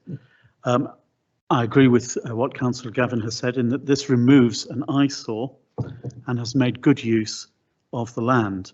And I also agree that it will help reduce antisocial behaviour in the area. It's quite clear from the report that officers have worked very closely with the developer to achieve what is, I think, a good design. I appreciate the fact that the secret garden has been protected, that the rear access to properties on Oxford Road has been protected, that there is reasonable levels of parking and some provision of 3-bedroom units. Where I have a problem is that in respect of policy H2, it is disappointing that it does not meet policy requirements. It doesn't meet the 50% threshold. And officers have written into the report that when taken as a whole, however, homes with 2 or more bedrooms capable of accommodating families represent the majority of the need, and this plan identifies this provision as a priority. But that same paragraph goes on to say, in overall terms, there is a clear need for over half of new dwellings to be of 3 or more bedrooms. Well, it clearly fails that, but on the other hand, I think we have to offset that against the other policy considerations that are before us. It is a good design. It is a good reuse of a brownfield site. There are quite clearly site constraints. We are making a contribution towards meeting Reading's housing needs. And there is also going to be a contribution to affordable housing. So on all those grounds, despite the fact that it doesn't meet H2, I'm very happy to support this because I think it's a good application. I would make a request that in respect of paragraph 7.54, which mentions electric vehicle charging points, when it comes to negotiating the conditions, could officers please ensure that the infrastructure is in place to allow for an increased number of points so as to future-proof the development. So there is a condition built into that, but our current policy is quite low levels of EV charging points. But if the infrastructure can be built in as part of the condition, then I would be very grateful. But overall, as I say, and I agree with Councillor Gavin, this has been a notorious spot of antisocial behaviour, and this is a very good design, and I'm happy to support it, Chair. Thank you very much. Thank you, Councillor Moore. Thank you, Chair. I agree with Councillor Hornsey-Smith regarding the policy H2 not being compliant, but I do understand the reasons. I am disappointed that it doesn't meet 30% affordable housing contribution, and I'm not a massive fan of deferred payments mechanism. But again, I can understand the reasons. What I am really pleased about is it very much meets policy CC7, which is to enhance and preserve local character. The enhancement is quite severe. Compared to what we have today, I think it'll be a really huge improvement to that space. And it will sort of match the houses opposite. You know, we've got this weird space of garages which don't really match what's in the opposite. You've got the doctor's surgery, you've got these big houses. So I think that all of that considered, this is actually a good application, and with some disappointment, but I think overall it meets what we want. So I'm happy to support. Thank you. Thank you, Councillor Williams. I think you were next. Yes, thank you very much, Chair. Yes, briefly, I'm happy to support Councillor Gavin in her words and thoughts, and the other councillors that have spoken. I wonder if I could just ask a quick question on condition 33, which is the details of PV and the air source heat pumps. After all these years on PAC, Chair, I'm trying to understand the conditions we're applying. At what point in the process is that condition to be applied? Is that pre-commencement? Ashley, do you want to take that now? Thank you, Chair. I'm just rereading. Sorry, which condition? Condition 30. Apologies, 33, which is the PV and the air source heat pumps. I mean, we can have that as a pre-commencement condition. Okay. That can be worded as such. Okay. Okay. Thank you very much. Thank you. I won't bother to repeat what everybody else has said, although I'm pretty much in agreement there. But just to bring one more aspect to this, as a member of the Oxford Road Safer Neighborhood Forum, and also as the lead counselor for community safety, myself, along with Councillor Griffith, regularly attend the Oxford Road Safer Neighborhood Forum, which takes in the Abbey, Coley, and yes, and Battle areas along the Oxford Road. And so whilst out speaking and consulting with residents this summer over situations along Oxford Road and things that they were hoping to be improved. I can say that I was spoken to quite a few times, and I'm sure and know that Councillor Griffith has been spoken to a number of times about the positive nature really of bringing something on this site. So I can rest quite assured that this is something that locals will be very pleased with, and I think that is, you know, they may have their complaints here, there, or whatever, but overall, this is going to obviously take a blight that everybody has mentioned before, turn it into a positive, and with a more active frontage, and I don't mean active frontage in terms of what goes on there now, I mean active frontage in terms of a residence that we call that. This will be of great benefit to the Oxford Road and also to that street, and start to turn the picture around for that. So I'm very pleased to see that. Thank you. Thank you, Councillor Lang. Thank you, Chair, for Chair's discretion. Yeah, because I was thinking that I wasn't going to comment on this, but yeah, I'm happy with the development, and I too am not a great fan of deferred payments, and a bit like the old blank checks, the old post-dated checks years ago, wasn't it? You weren't quite sure about them, and I thought I'd mention the parking spaces, 16 for 13. That's a good shout. There's a serious point to my sort of comments. It's here we have something that's sort of like out of the town centre, and it's an area that needs improving. But again, I think when it gets reported in the Chronicle, it'll be 13 flats that they will say are being built again. You know, in an ideal world, we would like a semi and a detached, you know, a couple of semis and a detached. Councillor Gavin used the term houses. These are homes, you know. So it's they're still flats, but we have issues around viability, as we know, and we work within parameters. You know, maybe that's the message we need to start getting out a little bit more through PAC about, you know, what the market is and what can be supplied and what can't be. Thank you, Chair. Thank you. Not seeing anybody else, so can I see all those in favour of approving this application? Oh, sorry. Yeah, I just wanted to go back on the question about the PV and air source heat pumps, and FD suggested that we could do that as pre-commencement. What I'd like to actually correct that to be similar to the materials one, so pre-commencement barring demolition works details to be submitted, because it doesn't actually meet the criteria to be a true pre-commencement condition. And also we will make sure that we have a timetable for provision, because we need to make sure that it's provided before the building's occupied. Yeah. Okay. Is that all, mate? There was another question about structure for the additional places. About what, sorry? Oh yeah, so yeah, so the question was about making provision for infrastructure for additional EV charging points.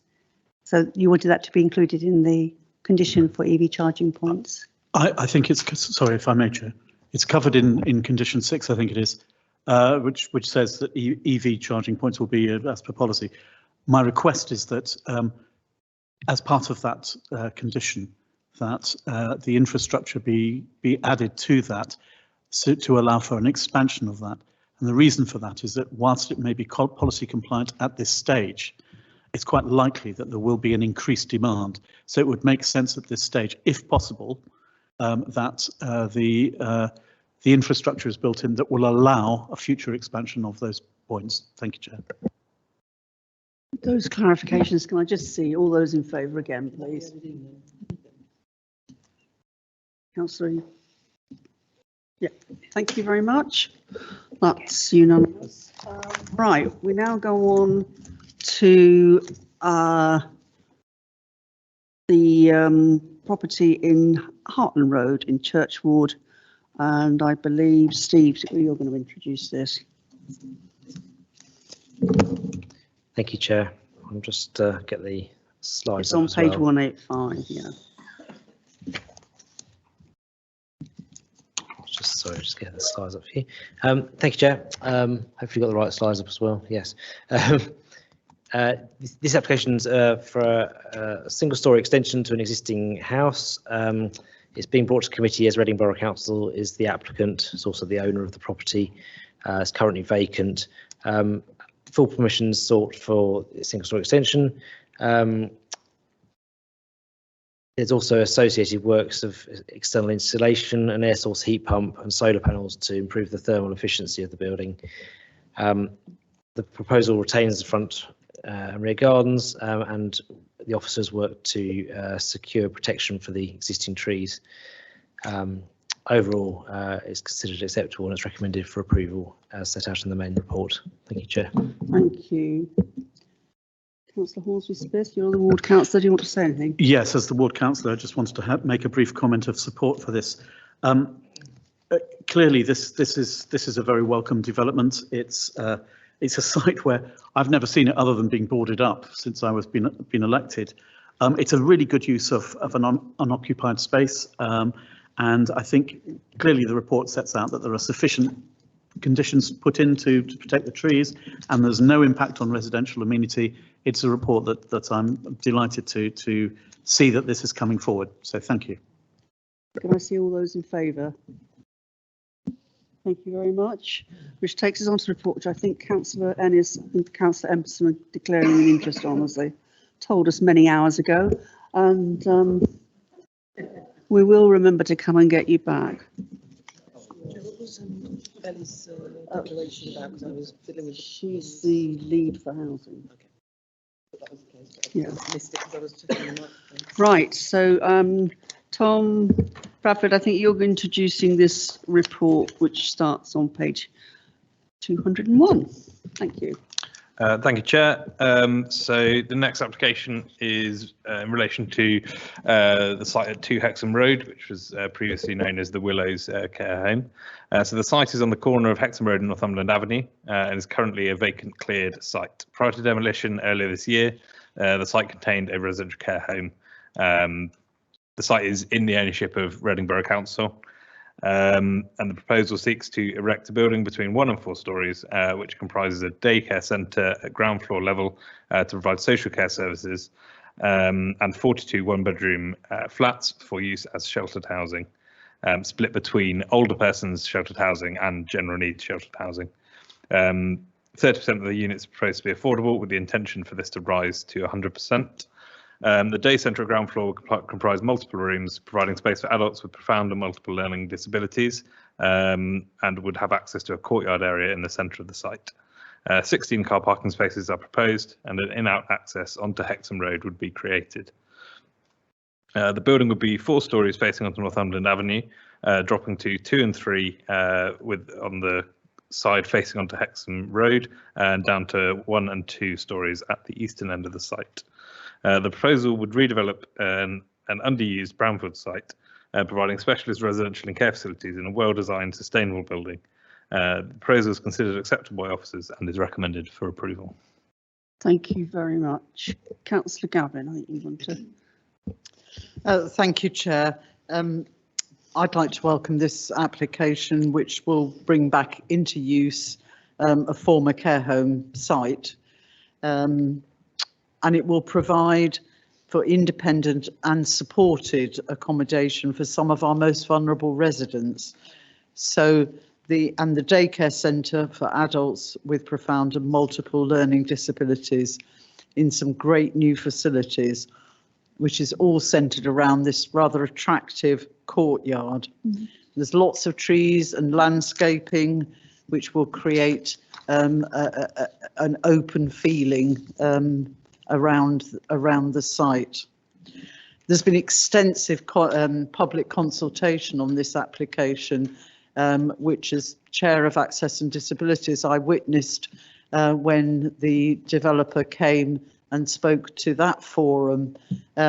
and were closely questioned by the working group about lots of different issues on the site. And this was way back in the summer when they were rumbling around. And I can see that some of those comments and additions and ideas have been listened to and incorporated in this revised, in this plan as it's developed. So I really welcome the fact that there's been a lot of consultation on it. It will sit well where it does in the Hexham Road, and I can see nothing about it that I wouldn't vote for. So it's a terrific application, and I shall be supporting it. Thank you, Councillor Hornsby-Smith. Yeah, I don't want to repeat what Councillor Gavin has said. I entirely agree with her. This is a very exciting and very welcome application. And as she said, it serves the most vulnerable members of our community. So it's a really good thing that's happening here, particularly as a centre for those who've got profound and multiple learning difficulties.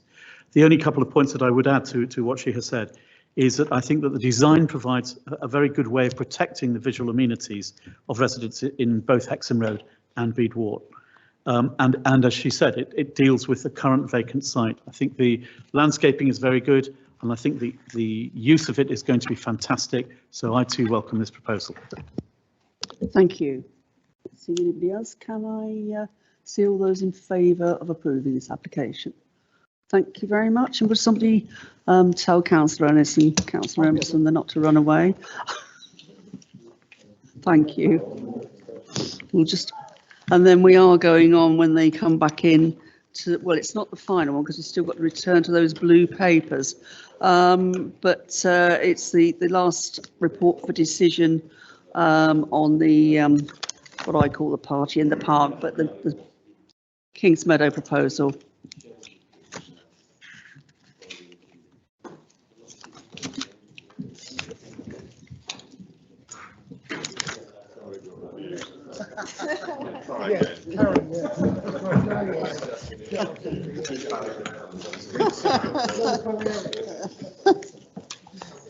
Oh, right, thank you. I've forgotten who's introducing this. Is it you? Steve Feiger is going to introduce this report about the application for the Christmas events down at Kings Meadow. Thank you. Thank you, Chair. It's a fairly familiar application every year, for as long as I can remember. It's recommended for approval as per the report in the main agenda. Thank you, Chair. Anybody want to comment? Councillor Davis? Yeah, this one's in Thames Ward. I believe that every year Councillor Page traditionally makes an eloquent speech about it. He's clearly a bigger fan of Christmas parties than I am, but nevertheless, I would support it.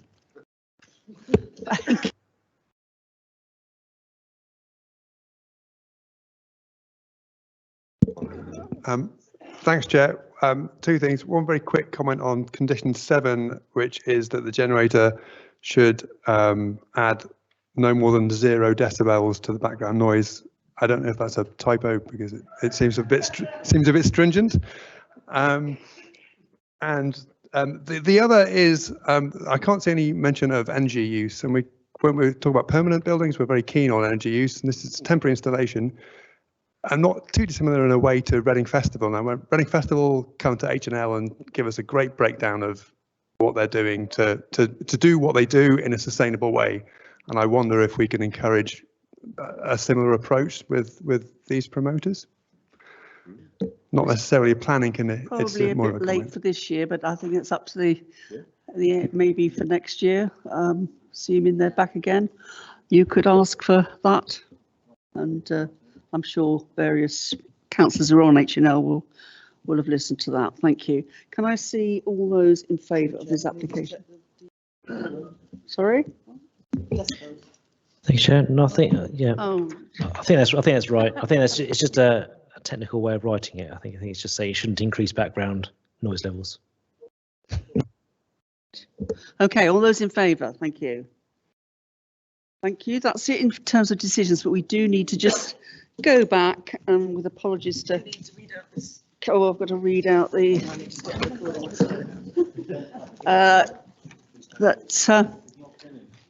Right.